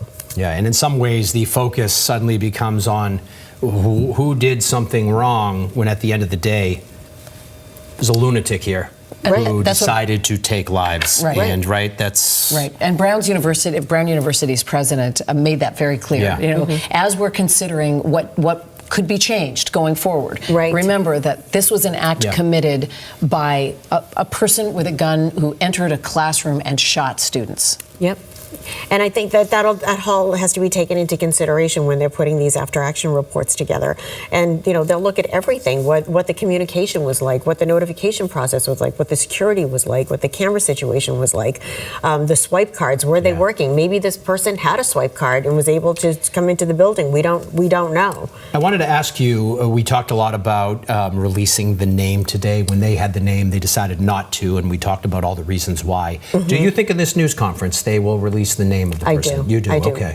Yeah. I mean, they have an arrest warrant for him, and so it's not as though, you know, that they didn't go to court and get a judge to give them a warrant. And at this point, since he's dead, there's no reason not to. And there may be a benefit in actually putting the name out that you might posthumously get tips from people who have information that could give them a clearer picture of what his mindset was before this happened. Yes, for sure. And, you know, I think we talked to Ed Davis earlier, and he was talking about some of the background that they look at for, you know, in cases like this with suspects, and what they look for, and whether it's social media, whether it's writings, whether it's, you know, some manifesto somewhere, whether there are grudges, you know, in many, many cases, we've seen people very clearly write things on social media, their opinions, their thoughts, their grudges, their concerns, and maybe that'll be something that they'll uncover in this investigation as well. Now we are able to show you from our helicopter this storage facility. Earlier we were not showing this because we didn't want to divulge any police activity. Now that we know that this gunman is dead, the suspect in the Brown University shooting and potentially the shooting of the MIT police officer, we can give you a clearer sense what this facility looks like, and it is pretty significant. It is pretty significant. I mean, this is a very big area. You can see there are a couple of houses next door. This community was also kind of held hostage during this time while police searched for this suspect and, you know, made sure that the area was safe and found him dead. But this community is also, you saw all the people coming out where Aaron's shot was. They were just coming out to see what was going on and what was happening in the area, despite the fact that there were reports that were sent out from the police asking them to just be aware of any potential person that could be in the area. That still seems to me a bit of a strange development tonight. You think it was a ruse? No, I don't even think it's a ruse. I don't know what it is, but it feels strange to me because I think all of us had people telling us that he was dead inside the storage facility. Right. We didn't have it confirmed from a law enforcement person that we trusted. We didn't have several people telling us, so we weren't reporting it, but we could tell sort of how they were reacting. We didn't know for sure, but we sort of had the sense. Right. And yet, the police department in that town and the police department neighboring just to the south, in the middle of it, after we're getting information that the person is probably dead inside, they're now telling their residents and sort of alarming them in some way, watch out for any individuals walking around. So that makes it sound like there's that there's someone else. That makes it sound like that, the investigation might involve other people. And that's, you know, certainly a possibility. And maybe they, at that point when they put that out, thought that was a possibility. Okay. I mean, how many times have we seen, you know, the fact that they think there are two people involved in a shooting, and then, you know, later it'll be determined there was only one person. It's almost always one. It's almost one. But many times there is, you know, in the flurry of activity, that there's some thought that there could be a second person, and maybe out of an abundance of caution, they put that out. Is it possible for us to take the live picture of the podium down in Providence, because sometimes you can sort of get a sense by the activity in the room as to whether we're getting close to the news conference, and this is that live picture.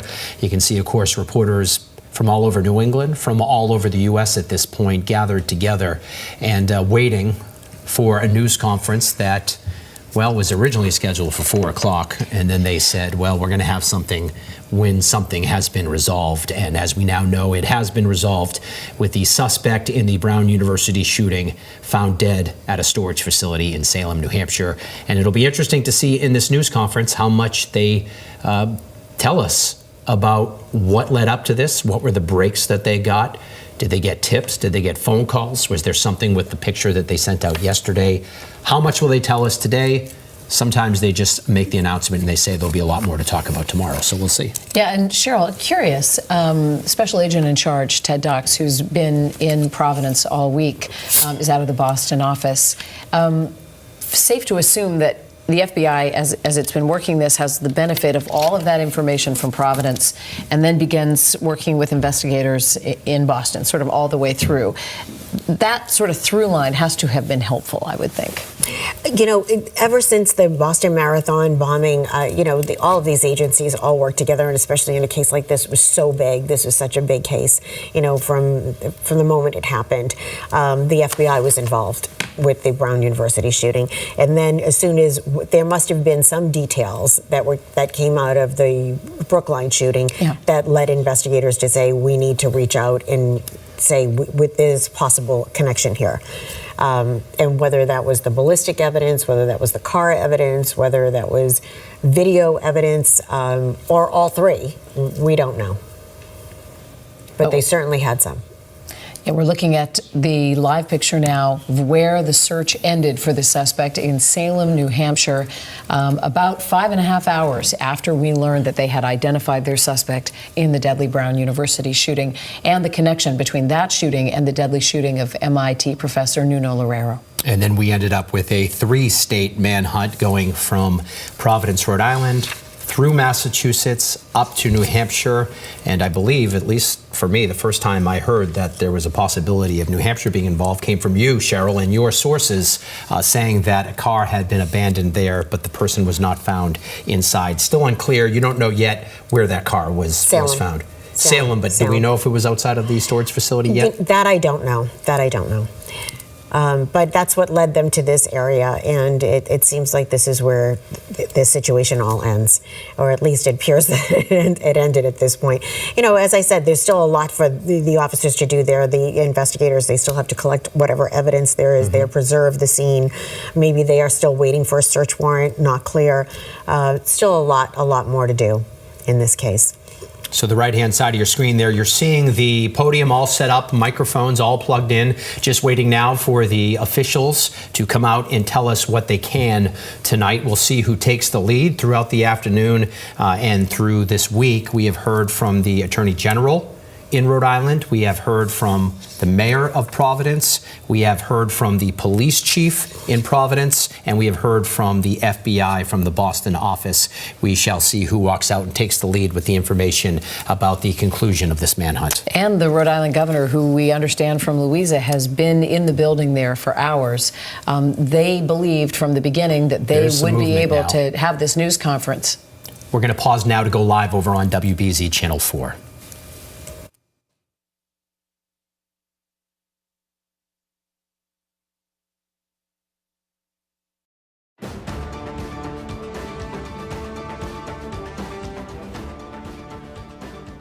This is a CBS News special report. I'm Jesse Mitchell in New York. Sources tell CBS News the man being sought as a suspect in the deadly shooting at Brown University has been found dead. Saturday's shooting in Providence, Rhode Island, killed 2 students and injured 9 others. Sources also tell CBS News law enforcement is investigating possible connections between that shooting and the murder of an MIT professor in Brookline, Massachusetts, Monday night.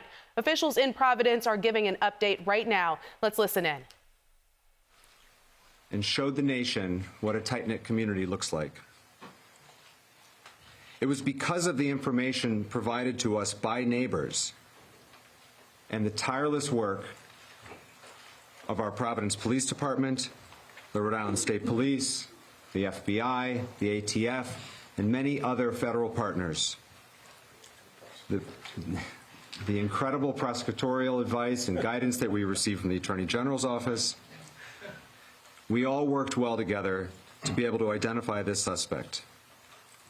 I know we will have a lot of questions still, and we will continue to work to get those answers.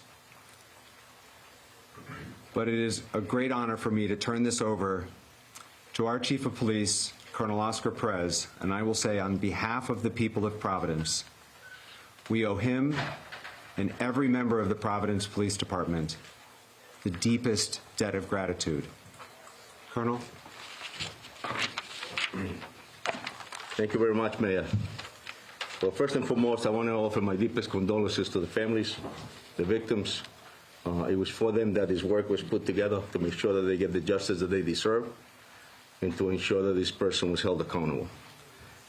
Second thing I'll tell you is that I'm extremely proud of this department, actually the officers, the detectives, the Real-Time Crime Center, the Community Response Team, the Intelligence Division, the Narcotics Division, the Task Force. This past Saturday, as you all know, December 13, Providence Police Department and Brown University Police Department responded to this horrific tragedy at Brown University 184 Hope. Our officers were there within minutes. That same day, Providence Police detectives immediately went to work. Looking for video footage to see who this individual was and who was responsible. A person of interest was identified from that video footage. The person of interest was observed on Hope Street, turning onto Waterman Street, and that was one of the first videos that we released. At the same time, every federal agency you can think of was reaching out to the Providence Police Department and responded to the capital city. Images were shared with media within hours. Persons of interest it was the same individual that has been the focus of this investigation since the beginning. All the new images that we received of this person of interest were shared with the media continuously over the past 6 days. This critical evidence was collected with the use of public assistance. As the mayor stated, I'm proud to be the chief of police of this city. I'm proud to be a product of this city for the reasons that the mayor stated. The community stepped up.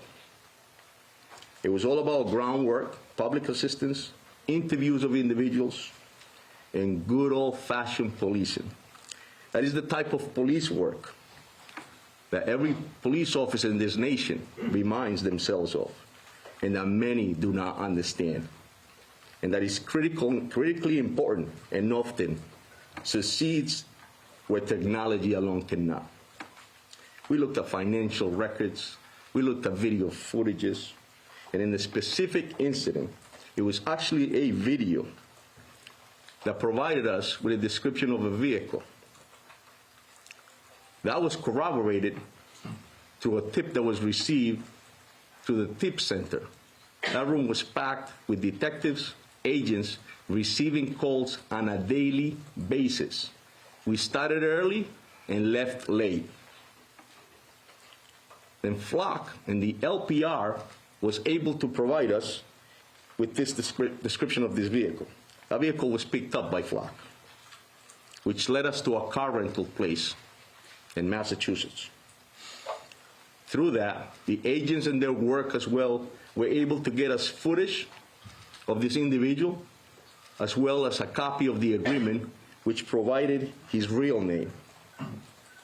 The video of that subject matched the description of that person of interest that this police department was desperate to put handcuffs on. That individual was identified as Claudio Neves Valenti, date of birth, and he was a 48-year-old man.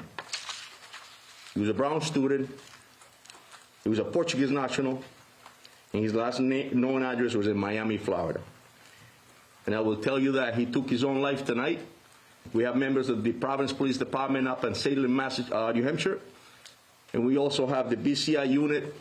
Obviously, the FBI and their evidence recovery unit is up there, so that process is being conducted as we speak.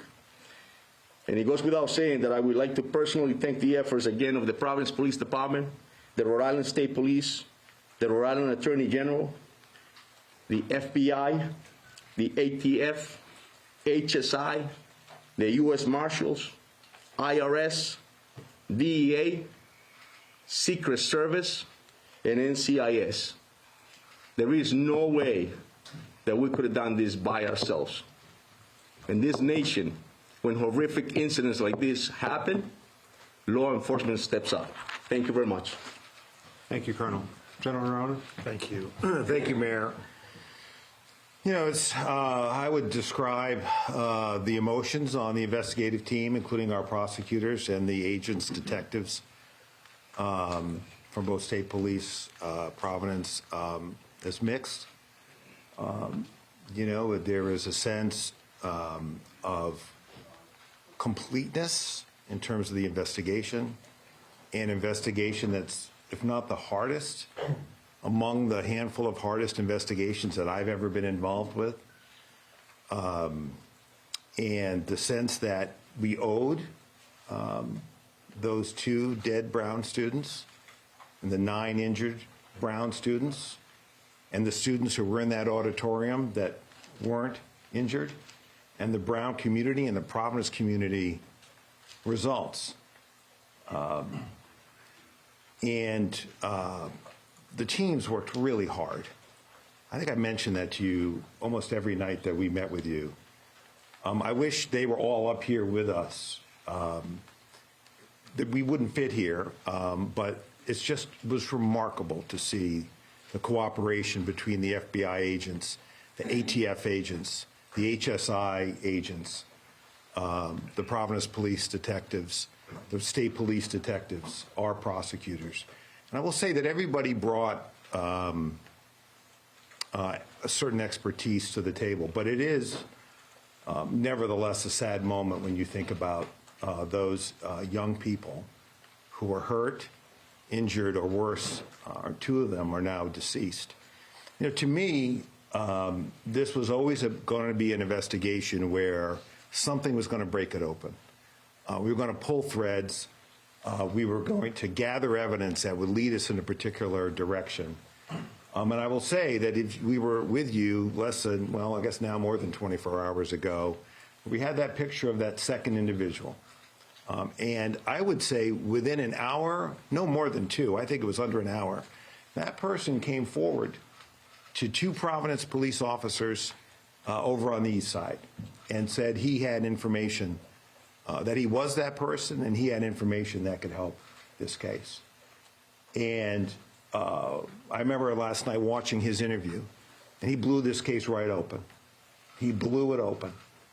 And that's how these cases sometimes go. You can feel like you're not making a lot of progress. You can feel like you're chasing leads and they don't work out. But the team keeps going because, those of us with experience know that you're going to pull a lot of threads, and it's not always the first one that's going to get you where you need to go. But when you do crack it, you crack it. And that person led us to the car, which led us to the name, which led us to the photographs of that individual renting the car, which matched the clothing of our shooter here in Providence, that matched the satchel that we see here in Providence. He was found dead with a satchel, with 2 firearms, and evidence in the car that that matches exactly what we see at the scene here in Providence. And so I know that you and the public have questions about how we got from a place yesterday where all we could share with you was a photograph of someone we wanted to talk to where we got to tonight. And so we got an state arrest warrant for murder today that was signed by a district court judge for this individual. There won't be a prosecution now, of course, but that affidavit is on our website, and you will be able to see more and read more about how this investigation unfolded. I won't get you all the way there because there are some things that happened afterwards which led us to this suspect's body in New Hampshire. But it will, I think, tell you, give you a sense of the work that went into this by the line prosecutors and the line agents and detectives from the agencies that work so well together. So, as I said, it's with mixed emotions. It is unimaginable, the pain that the parents and families of the deceased are feeling tonight and will feel undoubtedly for quite a while. But I hope that by bringing this person to justice, that we can at least give them the beginnings of some measure of closure. And I want to thank you all for your patience with me when I got a little testy with some of you. Those of you who know me from Rhode Island, you know that's my nature. So I really want to thank you for your patience. Thank you. Thank you, General. As has been said several times, the partnership with the FBI was invaluable, and so it's a pleasure to introduce Special Agent in Charge of FBI, Ted Dox. Thank you, Mayor, and good evening. My name is Ted Dox, Special Agent in Charge of FBI Boston. We got him. Shortly before 9 o'clock tonight, the FBI SWAT team executed court-authorized search warrants at a storage unit facility in Hampshire Road in Salem, New Hampshire. This is where we located Claudio Neves Valente, the individual who we believe was responsible for the Brown shooting. The latest developments in an intense 5-day manhunt, and is a result of an incredible amount of work dedicated by the law enforcement team standing here before you tonight. Every single agency brought their unique skills and expertise to this investigation. And we're motivated by the victims and survivors of this horrific incident. Even though the suspect was found dead tonight, our work is not done. There are many questions that need to be answered. There's a lot of evidence that needs to be processed, and most importantly, the victims and their families deserve special care and consideration. The FBI and our partners across Rhode Island, Massachusetts, and New Hampshire will continue to search for answers for the victims, survivors, and their families, to see what motivated this individual to carry out such a senseless act of violence. From the onset of this critical incident, it's been all hands on deck. The FBI deployed approximately 500 special agents, analysts, task force officers, and support personnel to assist our partners in this investigation. In addition to this extra manpower, all our specialty teams were activated, including Evidence Response Team, SWAT, Divert, and Victim Services Response Team, just to name a few. A special thanks to you, the media, as well as to the community. My sincere thanks to Colonel Perez, Colonel Weaver, AG Nerona, Brown University PD, and all of our partners. This was truly a team effort. Thank you. Thank you. Another critical partner at every step along the way was the ATF. I'd like to introduce Special Agent in Charge of the ATF, Tom Greco. Good evening. My name is Tom Greco, the Special Agent in Charge of ATF Boston.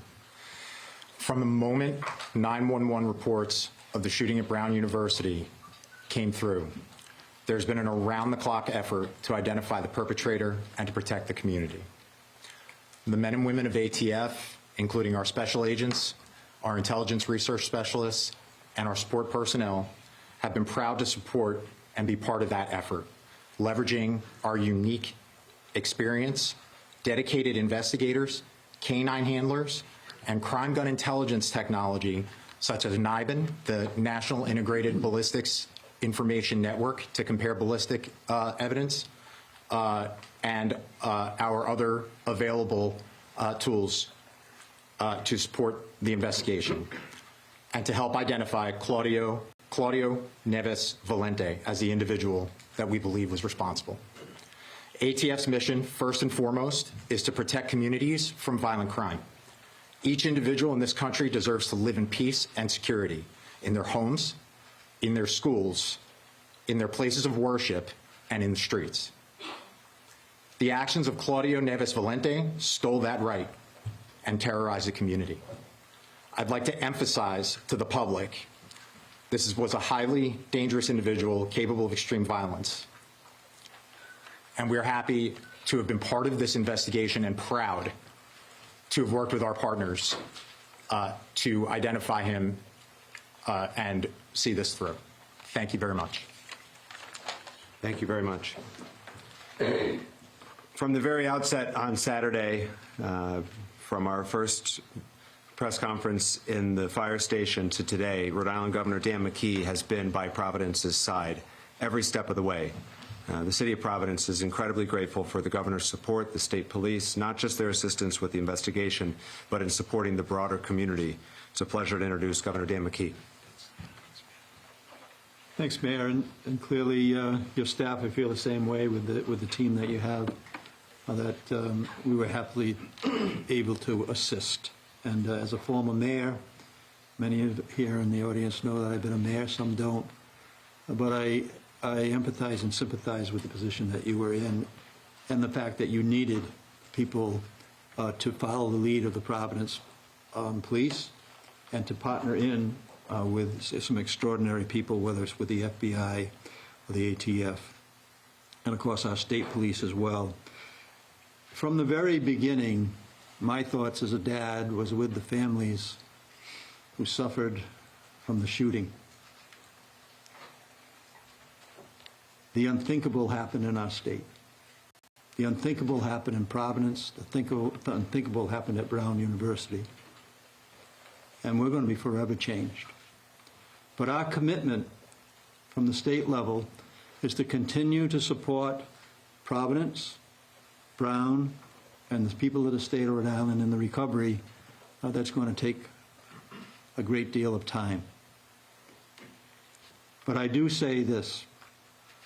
The professionalism that I saw in the law enforcement should make everyone that lives in our state and beyond our borders feel very safe. These things happen, but it requires some professional help in law enforcement to bring it to the conclusion that we've been able to bring it to. So, Colonel, thank you, everybody involved.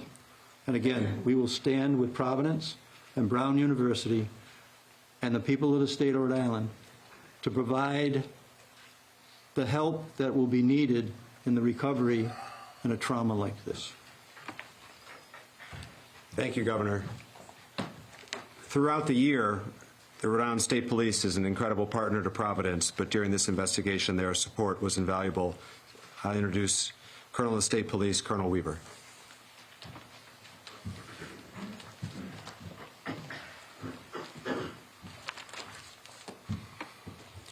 My name is Colonel Darnell Weaver, the Superintendent of the Rhode Island State Police. I want to begin by recognizing the excellent and exceptional efforts of the Providence Police Department and Colonel Oscar Perez. From the very first moments of this investigation, the Providence Police Department has worked collaboratively and relentlessly day and night on this investigation while protecting our capital city. Their detectives followed facts, developed evidence, and pursued every credible lead. Colonel Perez's leadership has been steady and decisive, focused on identifying the person responsible for this tragedy. As always, our troopers stepped up, working shoulder to shoulder with the Providence Police and our local, state, and federal partners. I want to give particular recognition to our detectives, whose diligence and dedication contributed to this investigation. Our detectives and division leadership operated as a unified team, sharing intelligence, resources, and expertise.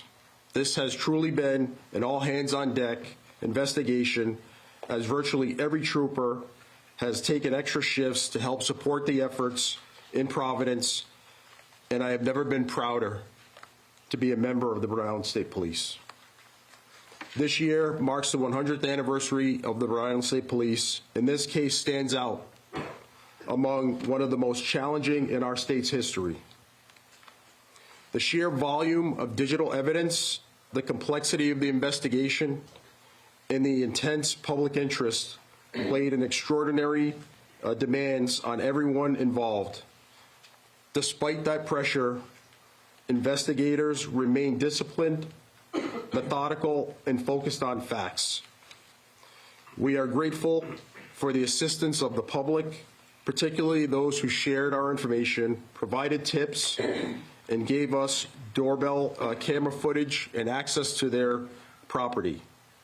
We are also thankful for the ongoing support of Rhode Islanders.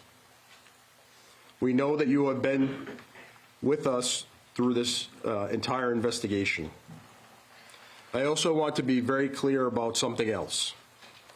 Criminal investigations are grounded in evidence. not speculation or online commentary. The endless barrage of misinformation, disinformation, rumors, leaks, and clickbait were not helpful in this investigation. Distractions and unfounded criticisms do not support this work. They complicate it and threaten to undermine the justice we seek for the victims and the grieving families. Despite these challenges, good police work prevailed, and we have lessons that we can bring forward from these long days ahead. To the Brown University community and the people of Rhode Island, be assured that this case reflects the law enforcement community and what we are capable of, and that we are committed to this state. We will continue to support the victims and the broader community as the healing continues. Thank you. Thank you, Colonel. Providence is so proud to be home to Brown University, and we are committed to working together with them in the future as they help heal their community as we do our broader Providence community. We continue to give condolences to the deceased and our prayers to those who are recovering. The leader of Brown has been a great partner through this whole process. I'd like to introduce President Christina Paxson from Brown University. Thank you. You know, nothing can really fully bring closure to the lives that have been shattered over the past week, but this may allow our community to move forward and begin a path of repair and recovery and healing. I want to thank the dedicated law enforcement agencies that have worked so tirelessly on this case, really around the clock, as well as our neighbors and others who participated in giving tips and helping with the investigation. We hope that this outcome tonight brings an increased sense of safety for our community at Brown and in the surrounding area. This has been a period of great fear and anxiety for many people, and now perhaps some form of relief. Truly, this week has been devastating for our community in a number of ways, including the experiences that members of our community have had with being targeted by online rumors and accusations. And I hope that this development also means an end to this truly troubling activity. So we remain focused on the safety and security of our community and in support for the victims of this senseless violence. Now, we know the public and our own Brown community members will want to know more about the individual now identified by law enforcement as the suspect in last weekend's shooting. And we can confirm the following to the best of our knowledge, based on our review in the very short time since law enforcement authorities made us aware of this development. And we provided this information to law enforcement as they build their case and wrap up the investigation. So Claudia Manuel Neves Valente was enrolled at Brown from the fall of 2000 to the spring of 2001. He was admitted to Brown's graduate school to study in the Master's of Science PhD program in physics, beginning on September 1st, 2000. And he took a leave of absence effective April 2001 before formally withdrawing effective July 31st, 2003. During his time at Brown, Nueves Valente was enrolled only in physics classes. The majority of physics classes at Brown have always been held within the Barris and Hawley classrooms and labs. Now, detailed records indicating where specific courses were held don't extend back to 2001. But we can say that physics classes typically require access to specialized equipment, including demonstration carts that are a fixed asset in some of Barris and Hawley classrooms. So I think it's safe to assume that this man, when he was a student, spent a great deal of time in that building for classes and other activities as a PhD student in physics. He has no current active affiliation with the university or campus presence. So again, we thank law enforcement and so many others for their extensive work on this case, day and night, and we look forward to a sense of restored safety for Brown Providence, and the Rhode Island communities. Thank you. Thank you, President Paxson. The last speaker, and then we will take your questions, is the Chief of the Brown Police Department, Chief Chapman. Remember, his officers were the first to respond on Saturday, and we are so grateful for both their immediate and heroic response and their partnership over the last 5 days. Chief. I want to express my ongoing prayers and care and concern for our entire community. I certainly also want to acknowledge and thank the men and women of the Brown University Police and Public Safety for their efforts. As you see, this was a Herculean task and required a lot of collaboration and work. And our officers and our public safety personnel were shoulder to shoulder with these assets. I do want to also thank all of you who have helped citizens and law enforcement. That partnership and collaboration means the world to us, and we couldn't have gotten there without you. So thank you. Thank you, Chief. We'll now open up to questions. Go ahead. Go ahead. What led authorities to link the incidents between Brown University and MIT? I can keep going. And I have a follow-up to that. Yeah, I'll start. I'll just tell you that a lot of the information and evidence that we ended up gathering linked us to a connection up in Massachusetts, obviously at the MIT, but I feel a respect to the authorities in Mass as well as the FBI that's for them to come in, but I'll tell you that the groundwork that started in the city of Providence by our detectives, the detective division under the command of Major LePayan, as well as the federal partners that we had in our room upstairs, and ATF, the FBI, led us to that connection, and so that was great work. Special Agent Gabriel, does FBI want to weigh in on that? And then I have a follow-up. I think through that particular link that you're talking about, that case is being worked out of Massachusetts with the leadership of U.S. Attorney Leah Foley. I believe that they are having a press conference today as well, where they'll reveal more to the general public at that time. I'd be remiss to start and kind of talk on this, to let them kind of have first dibs to kind of be the ones to tell the public about those particular links. And your follow-up. But your follow-up, sir. Then, as for the second person who came forward, what did that person tell you, and did that person know the shooter? So yeah, obviously I had mentioned at the last press conference that it was a person that we wanted to speak with. The work of the video collections that we had led us to identify that there was a person that actually encountered this individual. So it corroborated everything that we saw. We saw our person of interest. We saw that there was a vehicle involved. When this person came in, broke the case in the sense that explained to us exactly what we thought we had seen and put that individual at the crime scene. Obviously, that was the break, because we knew that we were in the right direction to ensure that we were going after this individual, but obviously took his life. Colonel. Go ahead. Steve.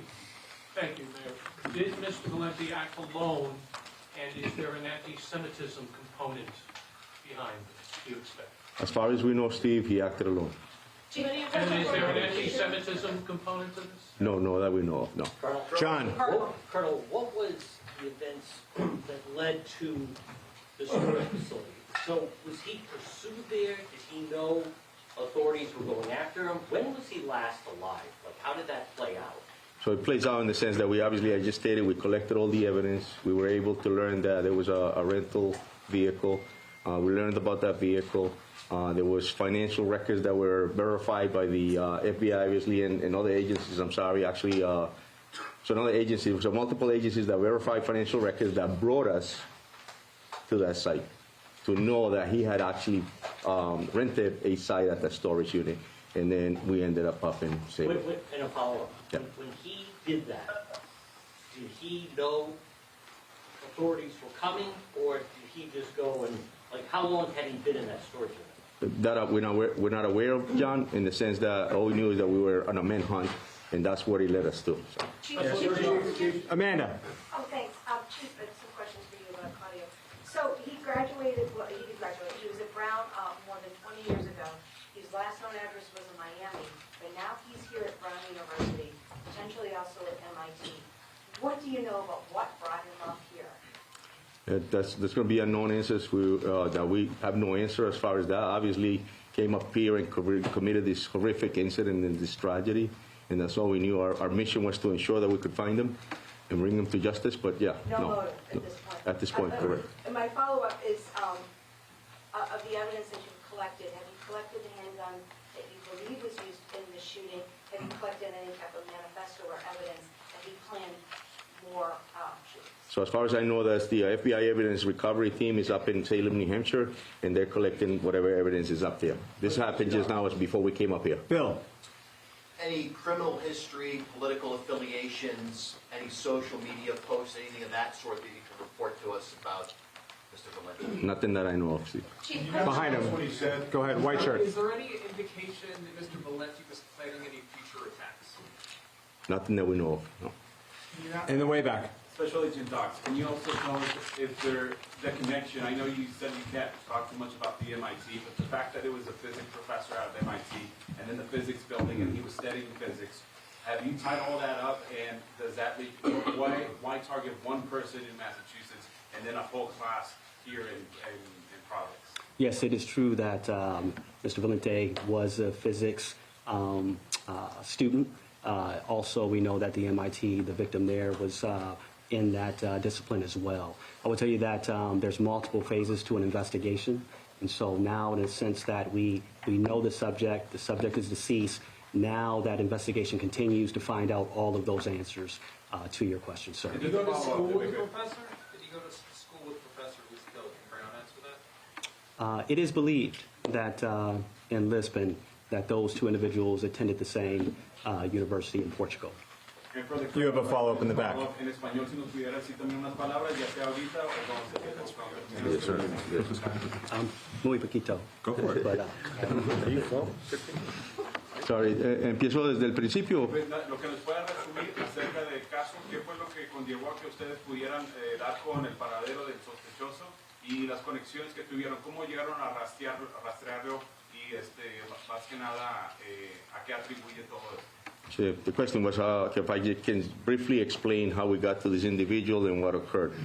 So, verdaderamente lo que pasó, obviamente el incidente del sábado 13 nos llevó a tomar evidencias, colectar evidencias de videos, de informaciones, y expliqué que es muy importante el trabajo de los policías, de los detectives en el piso, haciendo el trabajo duro, recolectando videos, recolectando testimonios. En este tipo de casos recibimos información, obviamente, de los videos que colectamos.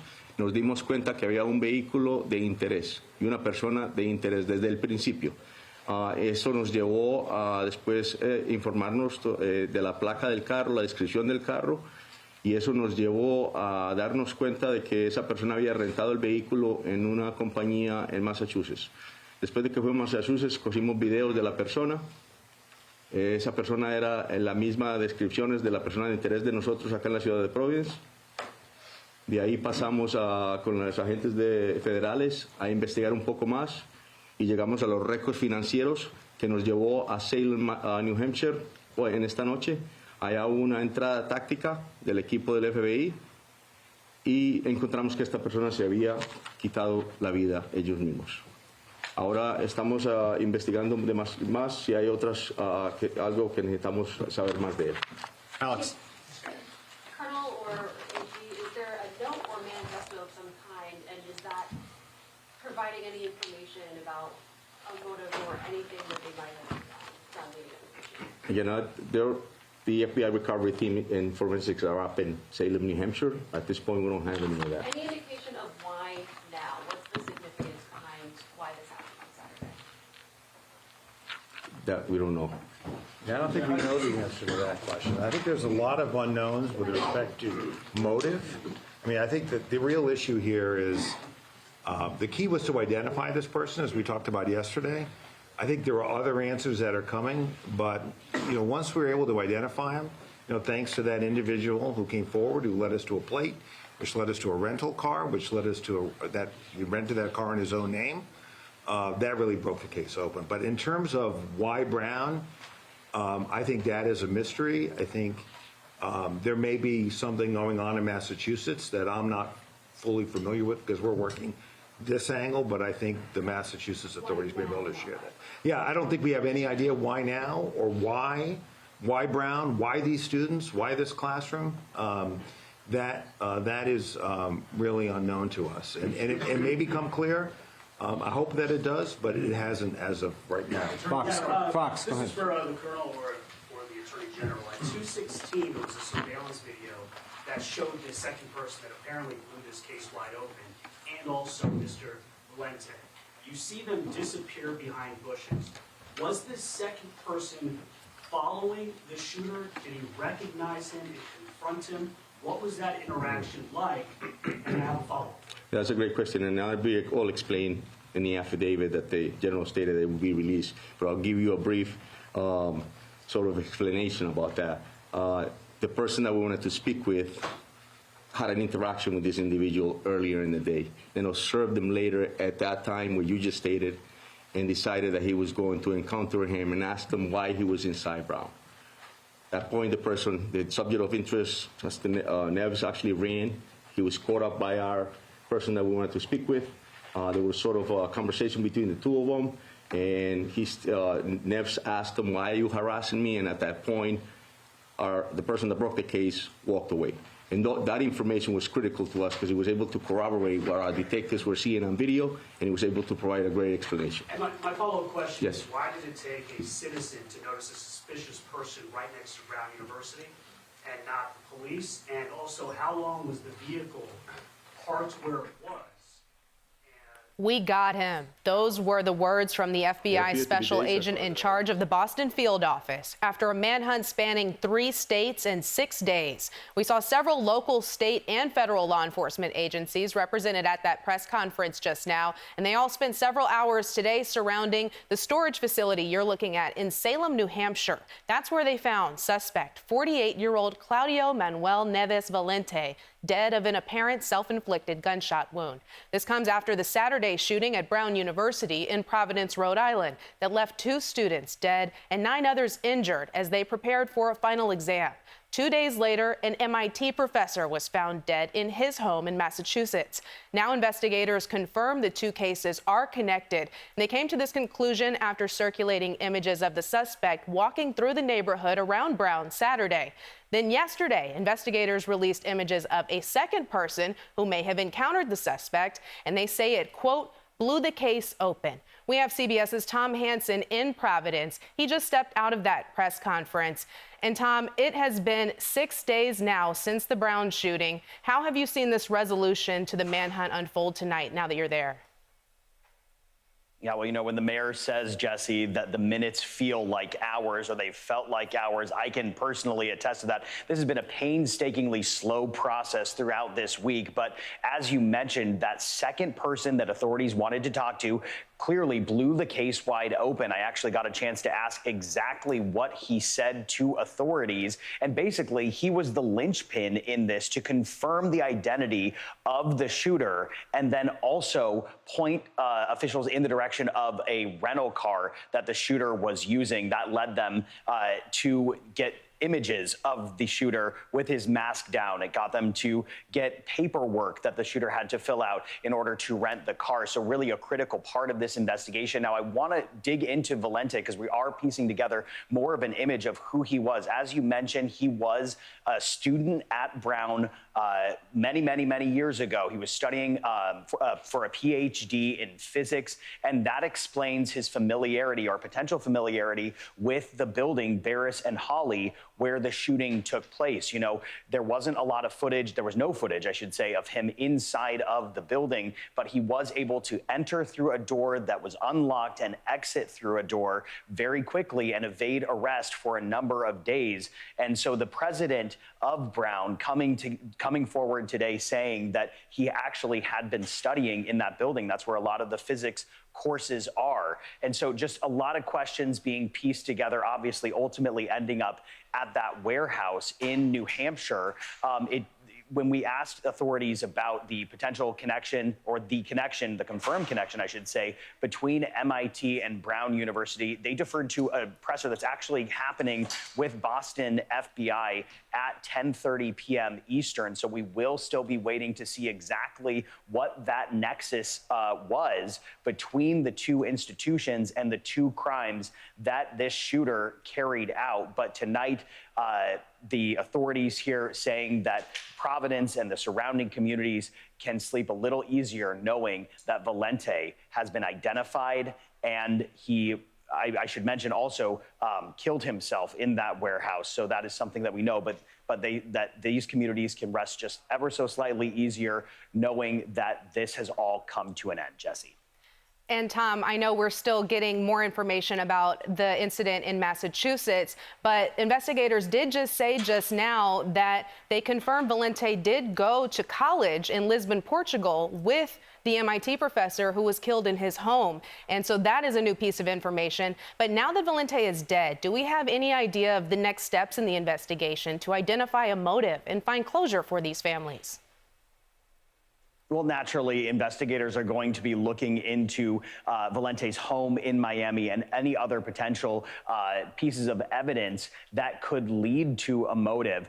They said tonight, when asked by another journalist if he had any intentions to do more harm, they said that that was, at this moment in time, unclear. So we are still waiting to see that motive, but we do know that he did go to Brown University, had a familiarity with the building, and no doubt they are going to be piecing together a profile, going through mounds and mounds of data online, if that exists. They're going to be going through witness testimony, undoubtedly still interviewing more people who may have come in contact. But I want to point out how critical of a moment it is right now. And this is really something that has held true throughout the week. Authorities saying that once they were able to identify him, the rapid pace of this investigation would be apparent. So what they're going to do now that they actually have a confirmed identity, they are going to be digging through any sort of connections that Valente had, anyone who may know something. Was he troubled? Was he mentally stable? Any of those things,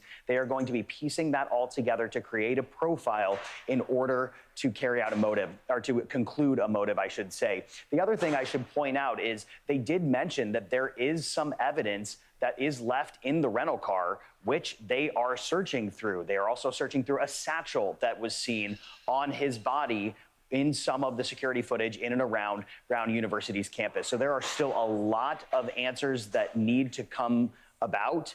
A lot of questions that need to be answered here, but no doubt that next critical phase in the investigation, of course, is to answer the question why. Jesse. Tom, thank you so much. Once again, Providence police say the Brown University shooter, a 48-year-old former student at the school, was found by investigators to have taken his own life. Our coverage will continue on CBS News 24/7, your local news, and on CBS Mornings. This has been a CBS News special report. We will now take you to our local CBS News Boston for continuing coverage. I'm Jesse Mitchell in New York. Is closed from a perspective of pursuing people involved. And Steph, just to add, I think Special Agent Doug stated, obviously we didn't know who he was. And so it's very difficult to know what a person did prior without any knowledge of who that person is. Especially Dan. Can I just ask Special Agent this question? It sounds like from everything everybody's saying that the person who came forward to speak to you is kind of the hero in this story in a lot of ways. Absolutely. We know that there's a $50,000 reward. Did he get the reward? You know, I will say that in this particular situation, that individual will likely get absolutely some aspect out of that award. We've had a lot of other tips, I will tell you as well, that have come in from the public. And so I don't deal typically with the distribution of those rewards. But I mean, it would be logical to think that absolutely that individual would be entitled to some of that reward. Yes, sir. Second row, red shirt. Go ahead. Yeah, you. Thank you. Digital. Do we know when or how the suspect left Providence? For the Colonel. Well, we know he left Providence and committed a homicide in another state. on that. But we don't know. I'm sorry, how did he leave? Do we know when he left college? Yeah, when he left, that's what as far as we know that he left, but we didn't, I believe his last activity was obviously when we found out he was in another state committing another crime. Pat. Pat Ford, Coalition Radio. I'll throw this out to all of you, with particular regards to the Brown University president. A recurring theme for the last few days has been an outreach, ultimately successful, to the people of Rhode Island and the people of New England to track this individual down. While at the same time, we've got this sort of passive-aggressive criticism of individuals who are being actively asked to engage via social media, who are wildly spreading rumors, some of which couldn't have possibly emanated anywhere than law enforcement. And I do have a follow-up. So would anyone like to respond to that? I mean, it's kind of condescending to a lot of people. I know, Governor Keith, you're confused. That's not uncommon. But the... All right, that's uncalled for. All right, we're moving on. Current. Can we come over here then? No, the person current. Came forward with the case-breaking tip. Was that information originally posted online? Or was that person encouraged to come forward based on what people online? Correct. There was a tip that was placed online, and obviously we were doing our due diligence to find out who that tipster was. And then we were able to identify this person who we wanted to speak with, and then we learned that that person was actually the same person that put the tip on that up that you're speaking about. Brian. I'm sorry? Does that person live in the area? It was the same person that we brought into the police station to speak with. The images that you showed at the beginning, where you can see Mr. Valente's face, where were those images taken from? They were taken from the car rental business place that we learned about. None of them were at Brown. No. President Paxson, if you could, so the situation is described that you had the suspected gunman and this other person had an encounter in the engineering building hours before the shooting. I had been told by an employee that there had been concerns raised at Brown previously about people getting in the building. Have you heard those, and was anything done to address those concerns about people getting into the building? Yeah, I mean, that's a really good question. I think we're going to have to look back and say, you know, we don't know how this person got in. We don't know when they came in. We do know that the building was unlocked that day for exams, and that's something we're going to have to look into. Had you heard concerns from staff members in the past? I have not personally heard concerns, but yeah. Dan.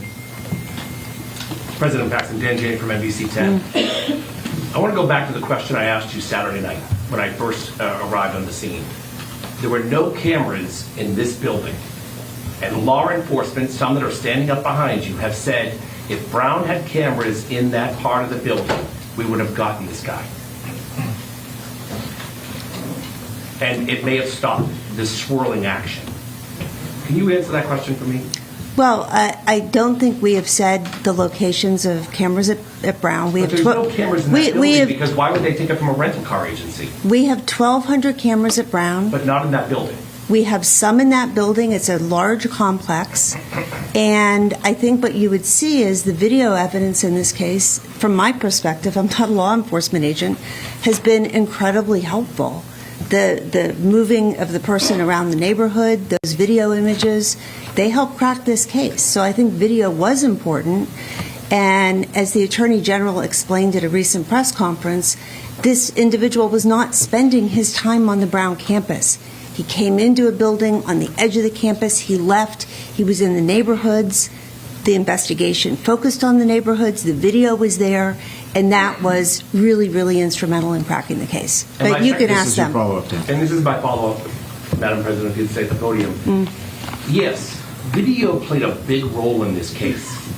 The neighbor's video, the rental car video, but not the video from the building that he walked in freely both before when he got in a confrontation and when he came back in and decided to kill people.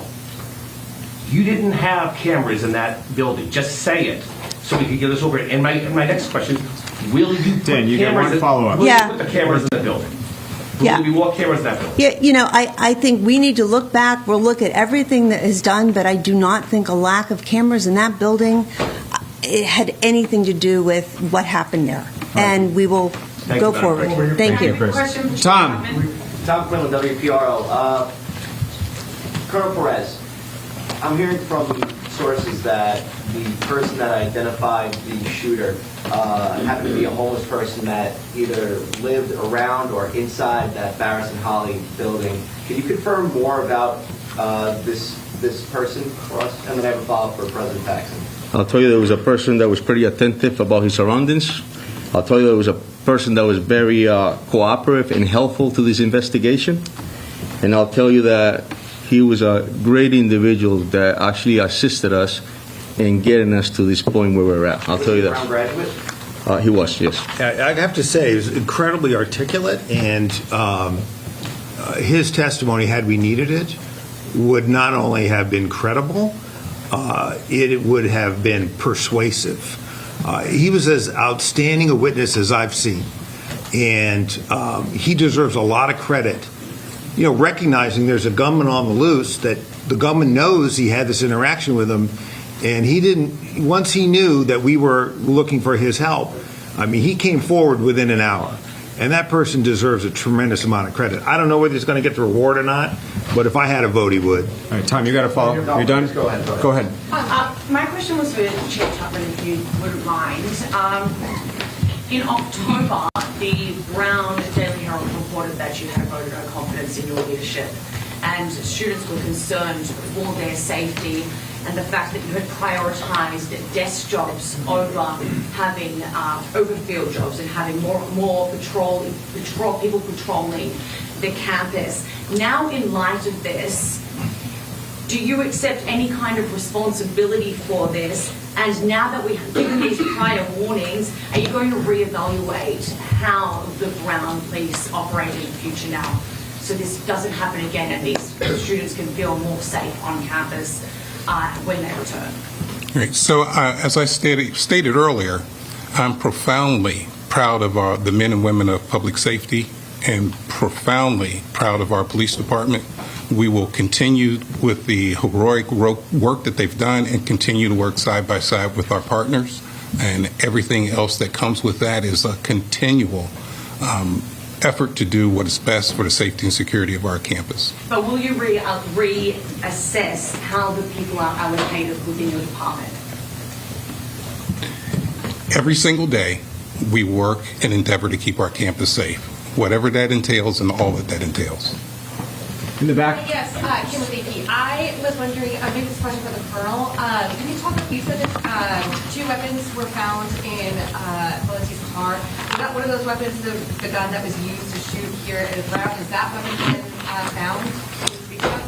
That's all part of this continuing investigation. This just before we came downstairs, actually, as you all were watching, that was developing up in Salem, New Hampshire.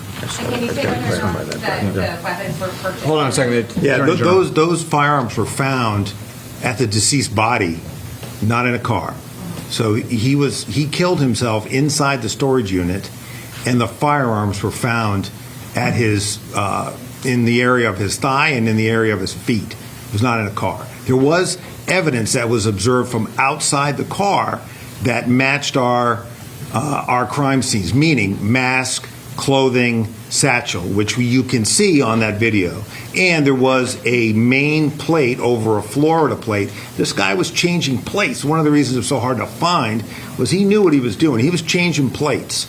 And so, that's why the collective work of following and finding this car was made more difficult, because this guy was changing plates. So we got a main plate and we got a Florida plate on the same car in New Hampshire. Patrick. As he was a... No, I'm sorry. Especially, I was just going to add. please. Tom Greco again from ATF. It's okay. As far as the ballistics evidence, I know that the last question concerned matching the guns found to the crime scene. As several people up here have said, this investigation is ongoing, and in many ways, in some ways, just beginning. Those weapons that were found at the scene, we will be using our tools such as NIBIN to compare the ballistic evidence to see if we have any matches. So we use those tools to rule things in and to rule them out as well. So we'll be following up on that throughout the remainder of the investigation. Patrick. Neves Valente was a Portuguese national. Under what status was he in the country, and how did he get into the country? Do we know at this point? I have a follow-up after that. You have that, Oscar? Yeah, I think I do. So as far as we know, he had a student visa. He had came in here with a student visa, and we also had learned that he had applied to get a green card. Do you know, sorry, I have a question. And for President Paxson, does Brown have And any- Patrick, if I could just be clear on that, he got that lawful permanent resident status in September of 2017.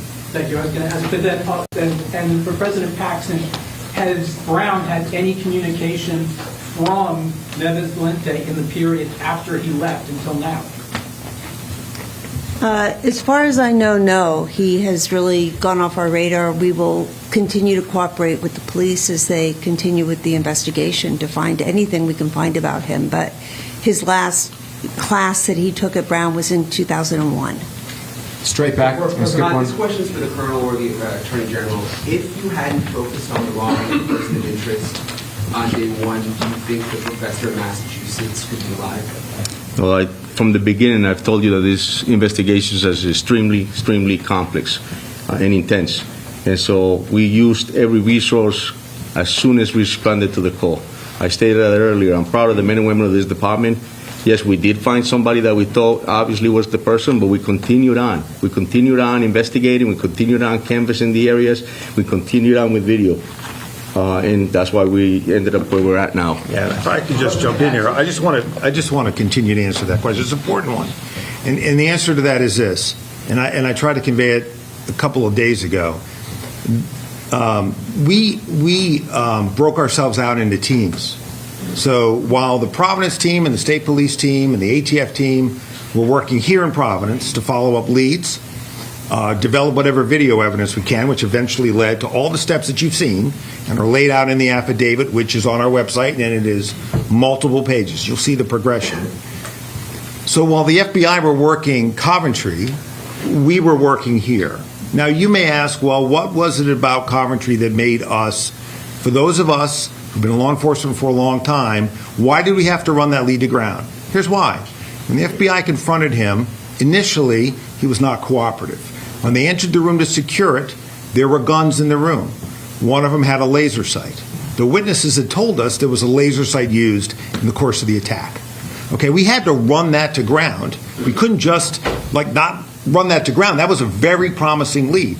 But that's why you don't get over your skis about, and word choice is important. So while we had to test those ballistics and test the DNA off those guns, and that DNA ruled this guy out, okay? But we had to run that lead to ground. But while we're running that lead to ground over the course of Sunday, for the most part, if my memory's correct, we were working other leads, which eventually led us through a recreation by the great work of the team, including the marshals, by the way, that are up here.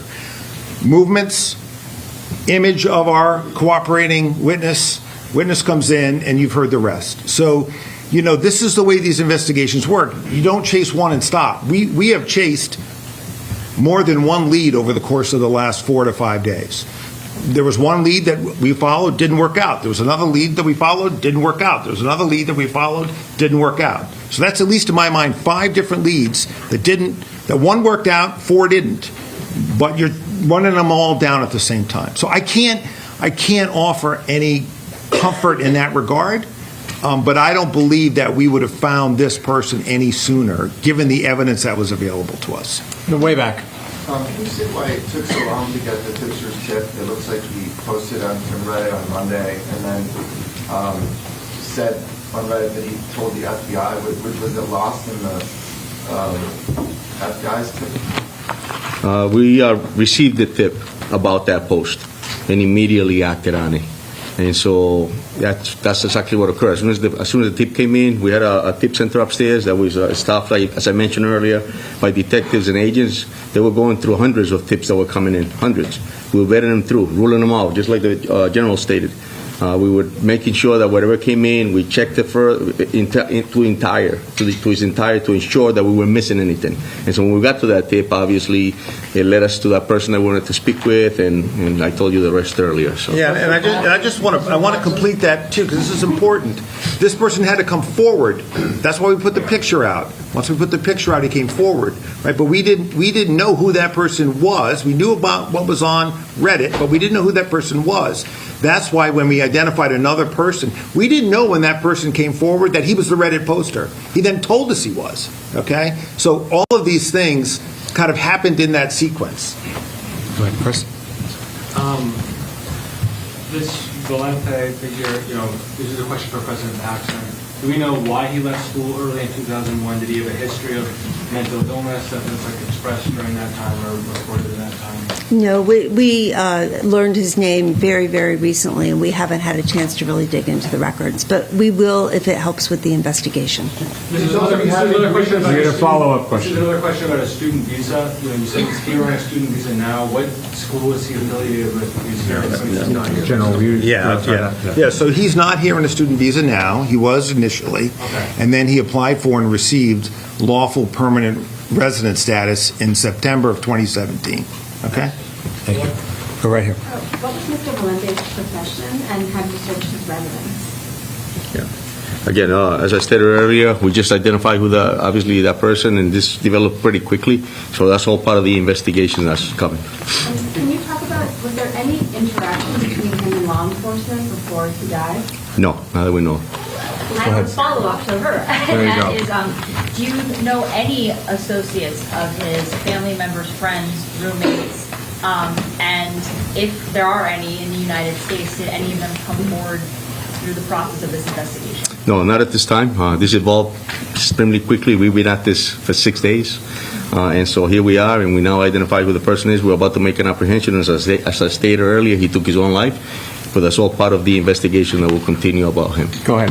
Okay, so for President Paxson, Chief Farrow said he had no known criminal history that you know of. You were asked about possible mental illness while he was here.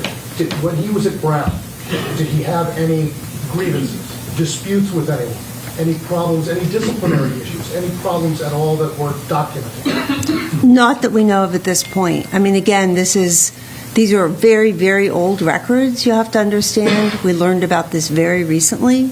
And I think going forward, as we want to learn more, we will cooperate with the investigation to give them the information they need. Go ahead, in the white shirt. Hi, Brittany, WCBB. This question is for Colonel Perez.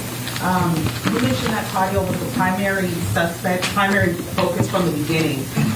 If that's the case, can you elaborate more on why there was someone else detained initially and the lead that led you to that person to being detained initially if Claudio was the primary focus from the beginning?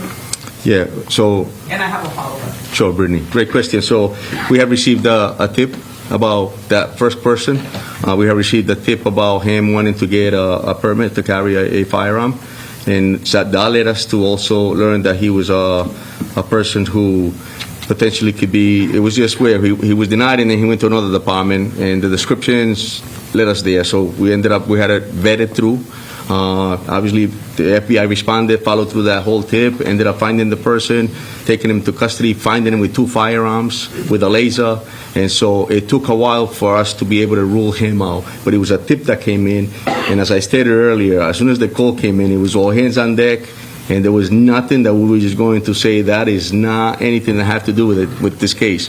Obviously, we wanted to make an apprehension, and we went after that. So, Yeah, if I could just jump in here, Mayor, I'm sorry to do that, but I think I heard you say that Mr. Valenti was the suspect from the start. Primary focus. No, he became their primary focus yesterday at around this time. This name was not known to us until yesterday. So when our cooperator came in last night, we were able to track the car, get the name, and then we were in the position of, today, do we push that name out so that you can help us find this guy, or do we think we know where he is?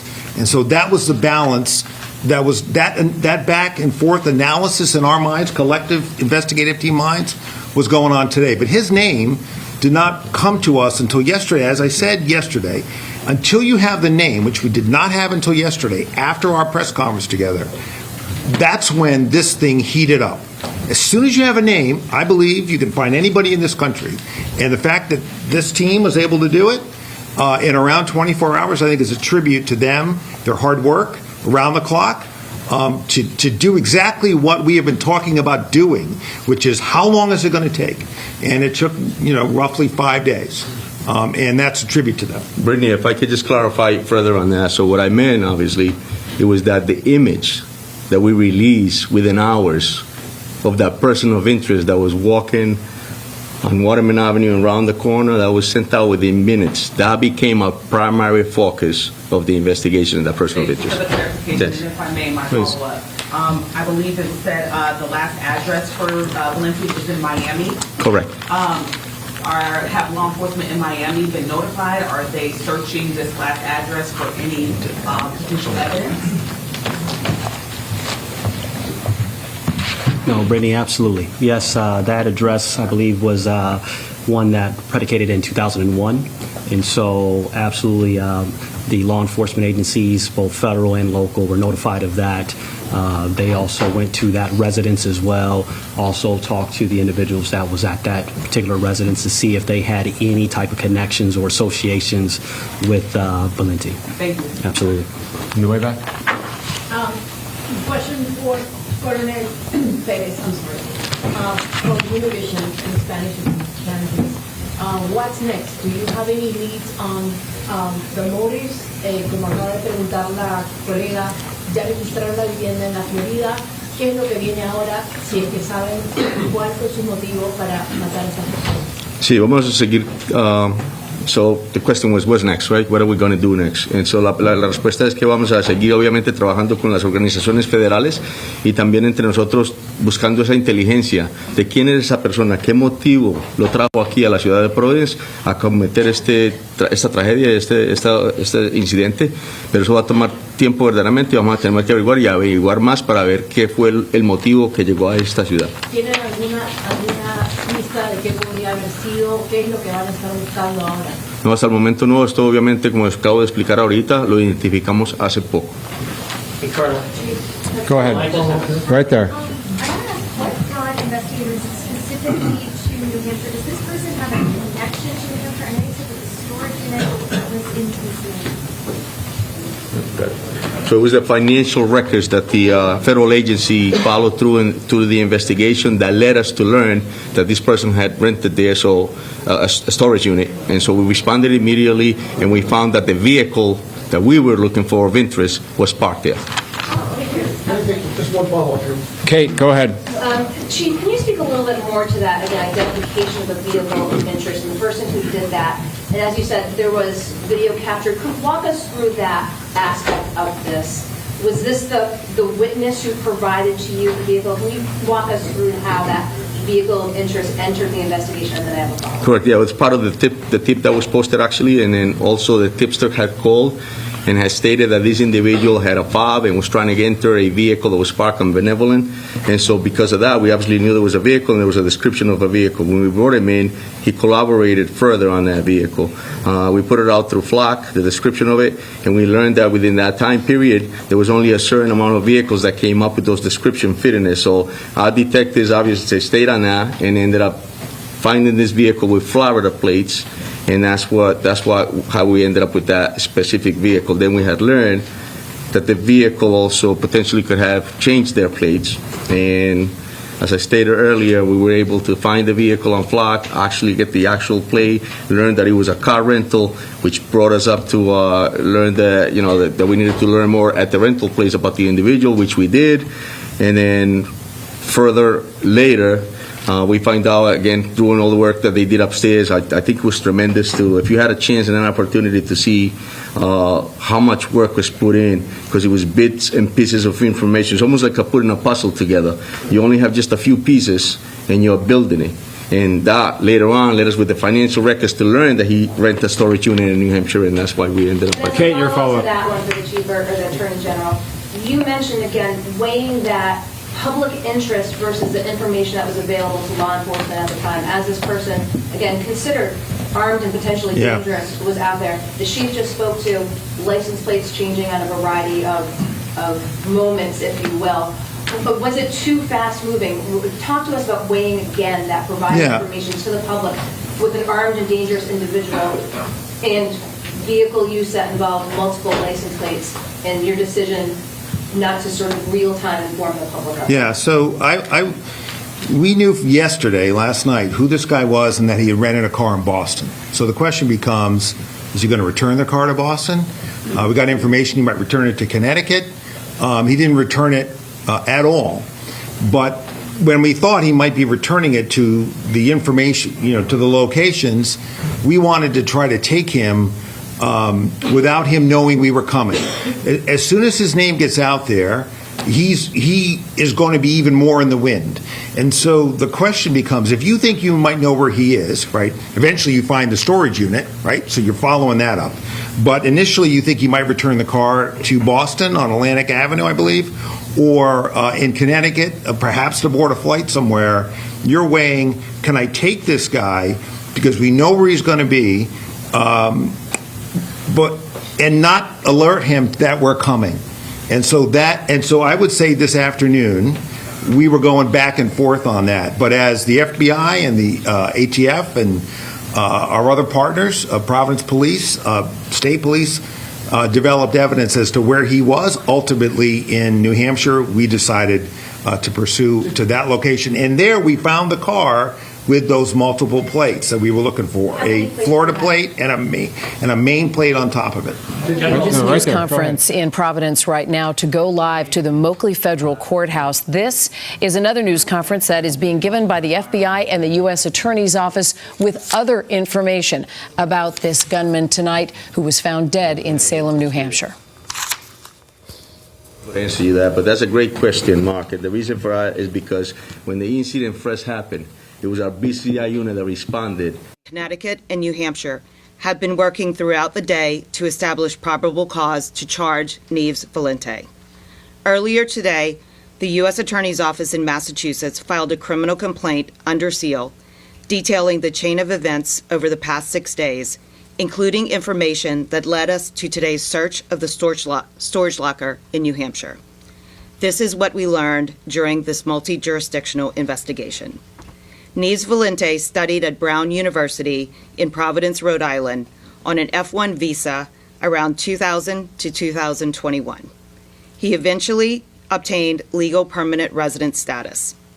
Previously, he attended the same academic program as the MIT professor Nuno Loureiro in Portugal between 1995 and 2000.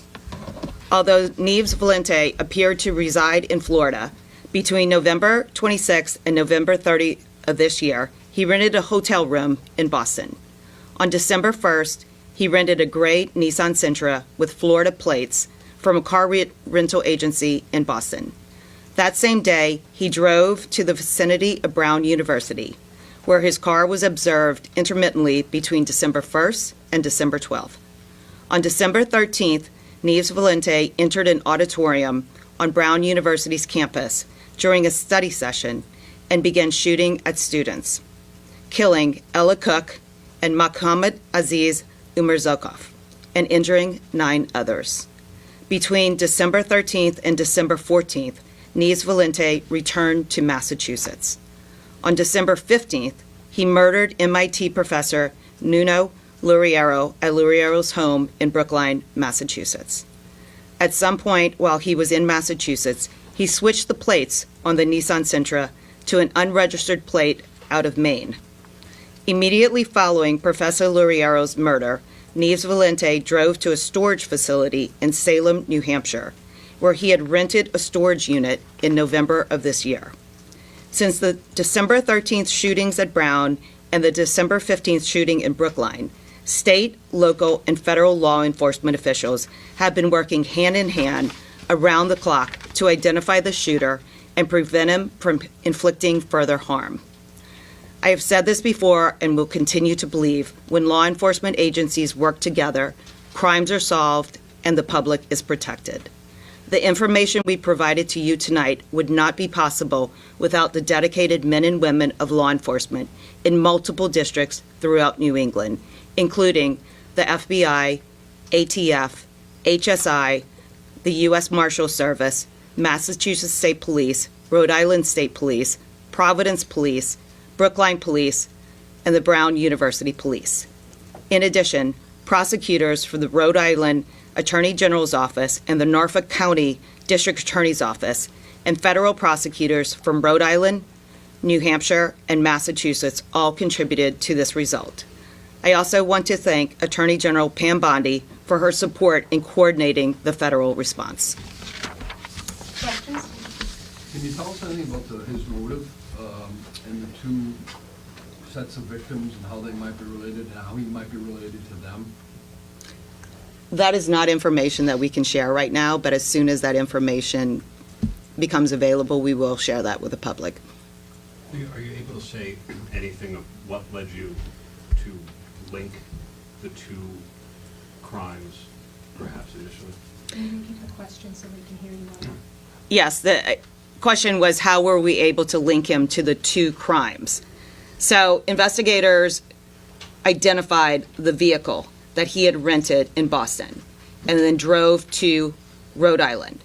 And he was seen, the vehicle was seen outside of Brown, and there was security footage that showed a person who resembled him. There was financial investigations that were going on in the background that linked him not only to that car, but also to the hotels that he had rented and the car that he had used to not only drive to Rhode Island, but then back to Boston. And then there was the security footage that captured him within a half mile of the professor's residence in Brookline.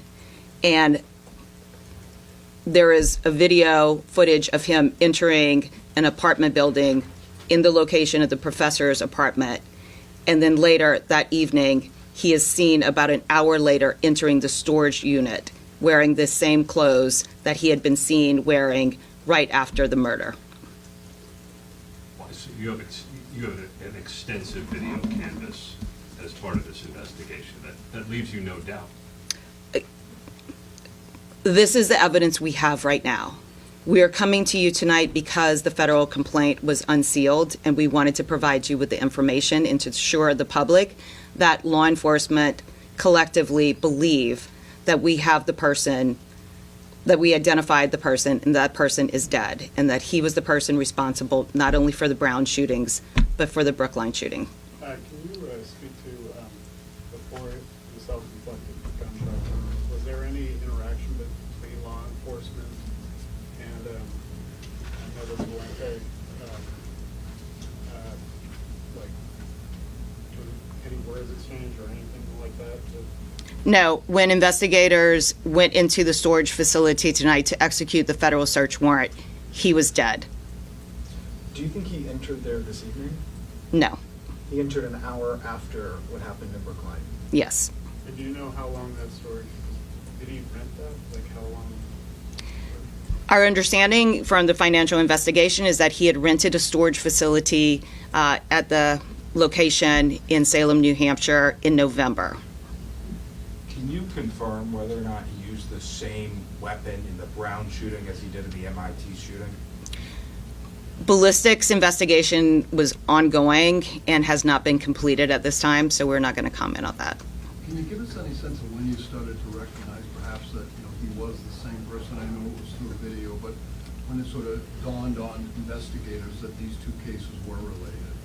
It was in the last 24 to 48 hours that my understanding, according to my understanding, is when the link began to be established. And that was mainly, he was using a phone that was obfuscating ability to track it. And he was using financial, not credit cards that were tied to his name. And so he was sophisticated in hiding his tracks. According to the complaint that was unsealed, it says that Nevis Valente and the MIT professor had attended the same academic program together in Portugal from 1995 to 2000. Do you know if they knew each other? Or My understanding is that they did know each other. Have they been in communication since that last date? I don't have any information to provide you. Would you call this targeted? We're still investigating the motive in this case and trying to, because like I said, he was very careful in his communications, and we just don't have any information right now to answer that question. But when we get that information, we will share it. Was there anything else in the storage locker? The storage locker in which his body was found, my information is that no. Was that satchel in the storage? Yes. unit? What was in it? Can you repeat the question? I can't hear you online. So the question was there anything else in the storage unit aside from the defendant's body? And the answer is he was found in there with his satchel. There was nothing else found in there that I am aware of, but they're still in the process of searching that facility right now. Did he kill himself right away? We don't have any information when he killed himself, but he was dead when investigators found his body. Can you tell us anything about his life? Like, I think you said the last known address was in Florida. Like, what he was doing? Was he working? Was he in the field of physics, which he had studied? Any sort of biographical stuff you can tell us about him? Because his identity was only become aware to us in the last 24 hours, I can't provide you with any of that information right now, but I'm sure once we have a full understanding of what he has been doing, where he has been, aside from the time when he entered into New England in November, we will provide that information. Besides the MIT professor, did he know any of the victims at Brown University personally? We have no information that he knew any of the victims or anyone who was at that auditorium on the night that he went in and killed. Have you been able to find anything about when he did attend Brown, whether there were any issues? If he was there briefly, was he kicked out? You know. That information hasn't been provided to us yet. Given what you see on the video of the MIT professor's home, is there any doubt that he was the intended target of the killing? The information that I know, and again, the investigations are going to continue to be able to provide you with all the answers that you are asking, is that there was no doubt that he was the intended target. We've been listening to U.S. Attorney Leah Foley describe the evidence that police have linking the man who was found dead tonight, Claudio Neves Valenti, to both the deadly shooting at Brown University and the murder of MIT professor Nuno Loureiro. So much has happened throughout this day. Just before that, we heard from officials in Providence outlining how they came up with the name of the person they were looking for. And of course, this all culminated tonight with finding him dead in a storage unit this evening. A lot more coming up right now on the WBZ News at 11 o'clock over on Channel 4. We'll see you then.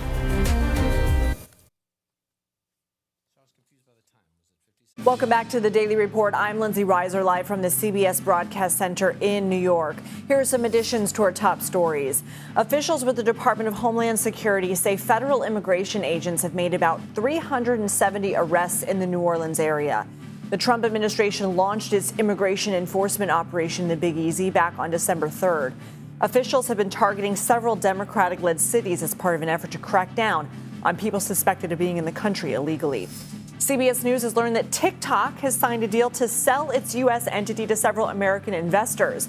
There was a deadline of January 23rd to finalize the deal. There have been ongoing efforts to get the popular app's Chinese parent company to divest over concerns over national security. And Pope Leo has officially named Bishop Ronald Hicks as Timothy Cardinal Dolan's replacement for Archbishop of New York. Dolan is retiring after 16 years in the role. He submitted his resignation to the Catholic Church in February